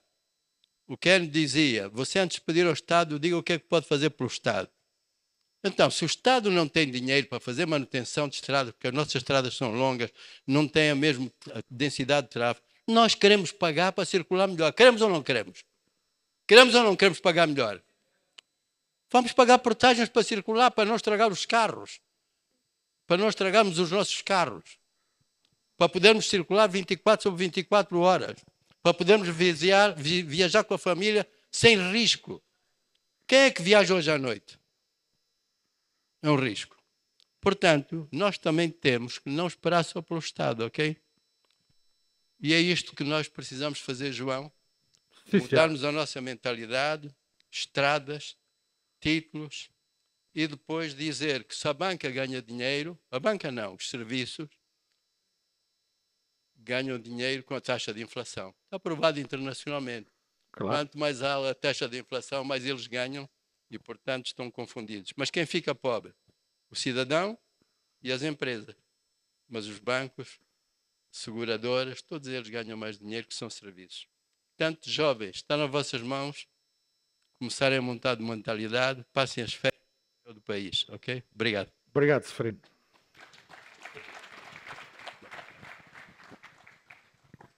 Ora, estamos a chegar ao fim, já são 6h30. Carlos, não, vou deixar o Carlos para o fim porque eu sempre, enfim, é o respeito, não é? Quem faz é o ancião, o mais velho, é o que faz sentido, é o que dá a última palavra. Mário, falámos aqui durante todo o dia sobre digitalização, evolução, serviços, contribuições para o desenvolvimento económico e social, papel da banca na sociedade. Com que ideia é que ficou da forma como a sociedade olha para a banca em si?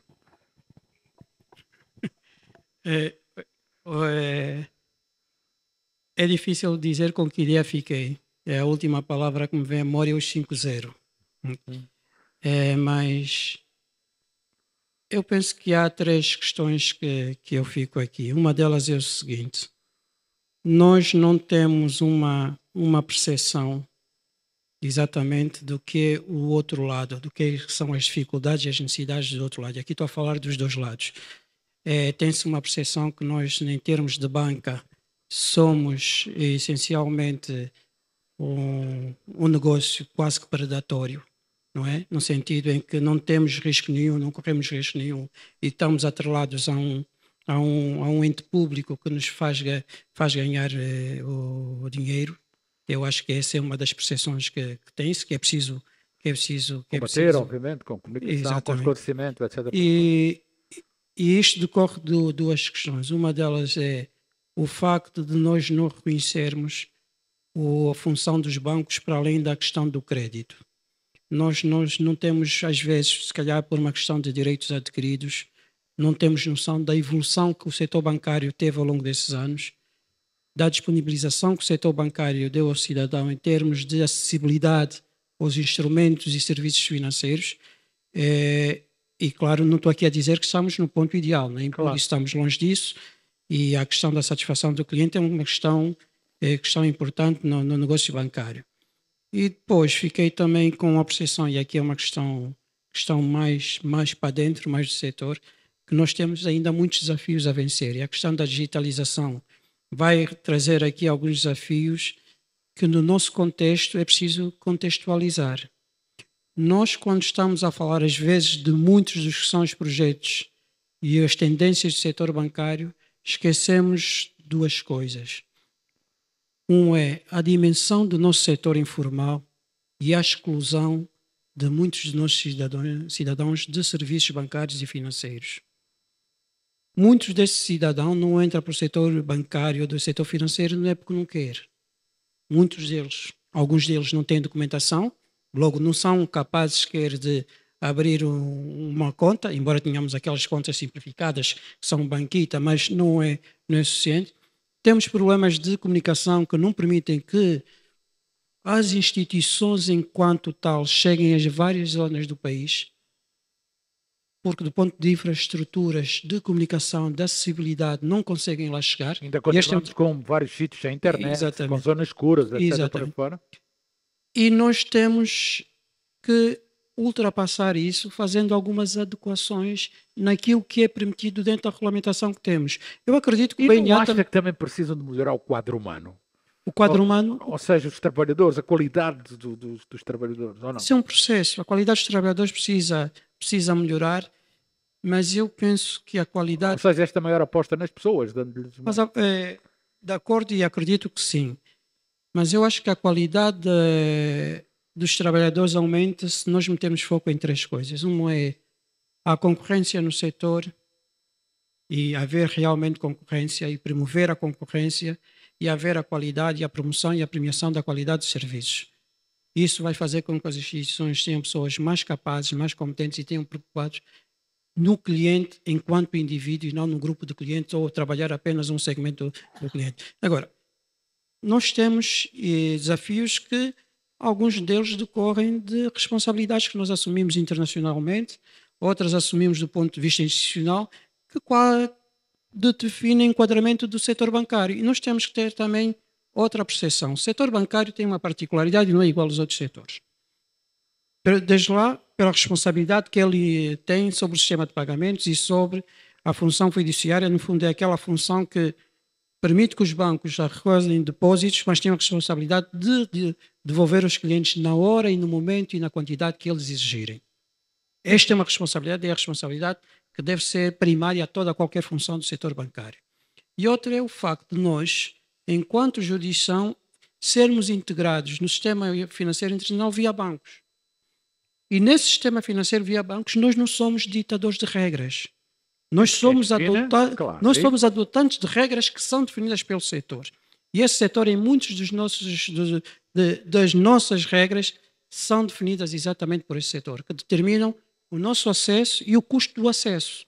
Por isso é que nós temos também aqui algumas limitações que é preciso também percebermos que depois transportam-se aí até por relação interna, mas é a particularidade do nosso sistema. Eventualmente, e num outro fórum, num outro momento, podíamos discutir as alternativas que temos da angolanização de determinadas instituições. Fica uma dica para o próximo fórum do próximo ano. Mas vou dizer uma coisa, Mário Nascimento, tenho que lhe render homenagem. Eu, se fosse PCA de um banco, gostava que fosse o meu representante da associação. Fez aqui durante o dia todo uma defesa do sistema bancário que eu acho que merece uma salva de palmas. Estamos aqui a falar de alguém que se defendeu sempre, porque há uma tendência objetiva de bater nos bancos, porque não dão crédito, não sei o quê, e é preciso também trazer esta parte.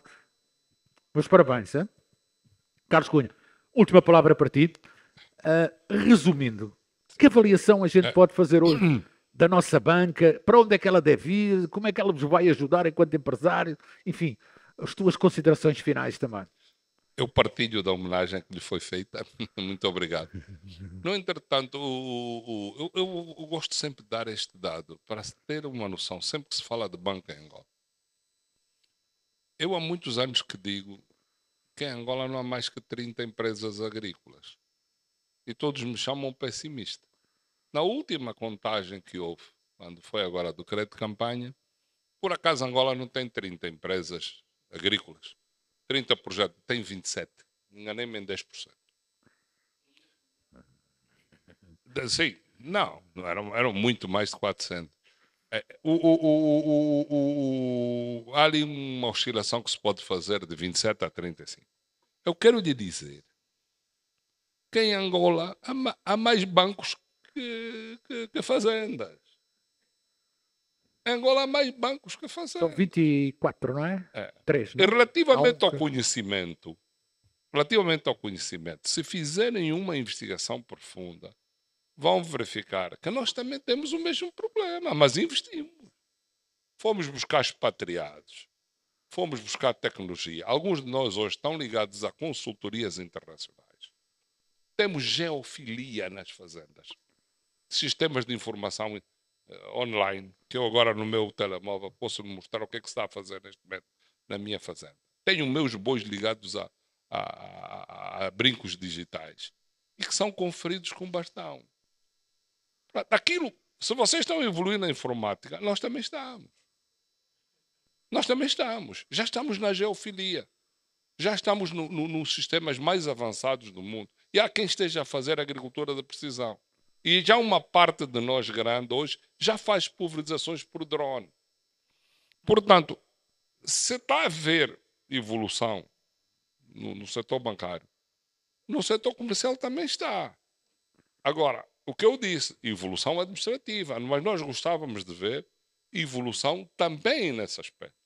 Não adianta ter fazendas georreferenciadas, ligadas a conceitos internacionais, conhecimento a rodos, expatriados caríssimos, a última tecnologia a chegar, e depois confrontarmos-nos às vezes com um diálogo perfeitamente inconsequente, de quem não tem a mínima noção do que está a fazer. Vamos casar, vamos evoluir juntos. E há essa dificuldade, tu sentes essa dificuldade no diálogo com a banca? É isso que Sente-se, mas o doutor disse isto. Sente-se. Sente-se. A banca, durante anos, não evoluiu. Nós temos paz há 22 anos, João. Verdade. Angola tem paz há 22 anos. Tu estás a formar uma fazenda por ano. Estás a fazer uma fazenda empresarial, por ano. Que é isso? Vais empregar como? Vais fazer envolvência social como? Com esse nível de crescimento. Os empresários não querem. Os empresários não gostam da agricultura. Não, deixemos-nos de rótulos. Alguma coisa não tem estado suficientemente bem para o setor responder. Até um setor que está a dar rendimentos. Agora, com as novas leis que o Estado adotou, da pauta aduaneira e outros, hoje há um rendimento mais atrativo das empresas, há um maior estímulo à produção, mas o nosso crescimento é pequeno. Estamos a crescer pouco. Estamos a crescer pouco. Nós devíamos ter agora 100 a 120 empresas agrícolas em atividade. E não se consegue. Não há de ser só culpa dos empresários. Acredito que nem 10% da culpa é dos empresários. Portanto, temos que olhar para dentro. Angola come do barco. Temos que deixar de olhar para o mar. Vamos olhar para dentro. Nenhum país consegue atingir soberania a olhar para o mar. A nossa soberania não se atinge olhando para o mar. É para os importadores que fiquem muito infelizes. Nós já vivemos a nossa infelicidade. Agora é a vez de outros serem infelizes. Deixem os empresários crescer. E isso é preciso o apoio da banca. Deixem os empresários crescer. Isso só é possível com crédito massificado da banca, onde o Estado pode assumir umas garantias, ou através do Fundo de Crédito, através do INAPEM, através dos órgãos que tem. Mas é preciso abrir a mão. É preciso massificar esse conceito. E essa responsabilidade está muito sob os ombros da banca e do Estado. E há casos que já são de sucesso comprovado, faturações significativas, volumes de trabalho. Nós temos empresas hoje com 30 técnicos superiores nacionais, 30 agrónomos e veterinários. Alguns de nós já estão nessa fase. Temos 2, 3 dezenas de técnicos superiores nas fazendas, temos 200, 300 empregados, 400 empregados. Então não se pode olhar para o esforço de um empresário de uma forma perfeitamente superficial. Temos que descer à realidade. O que é que este homem está a fazer? Onde é que o dinheiro está a entrar? A ver as barragens, a ver as piscinas hidráulicas, a ver os pivôs. Temos fazendas com 30, 40, 50 pivôs centrais a funcionar. Equipamentos pesados, oficinas, expatriados para assegurar a máquina produtiva, jovens licenciados à volta desse projeto. Então, vamos criar um radar. Vamos medir a taxa de esforço das pessoas e vamos continuar a apoiá-las. Vamos continuar a apoiá-las. Temos que viver abraçados, nós e a banca. Não adianta estarmos a atacá-los e vocês a nós. Vocês têm que deixar de duvidar de nós e nós temos de deixar de duvidar de vocês também. Vamos viver juntos, vamos apostar mais, vamos arriscar mais. Uma parte desse dinheiro que vocês estão a dividir, apliquem também na agricultura. E vamos na agricultura, na indústria, nas pescas, na aquicultura, que diz o relatório do governo, foi o setor que mais cresceu. Agricultura, só no IS temos 400 aquicultores a faturar. As nossas contas são 600, mas o relatório diz 400. Então, temos que ser mais proativos, claro, mais otimistas, né?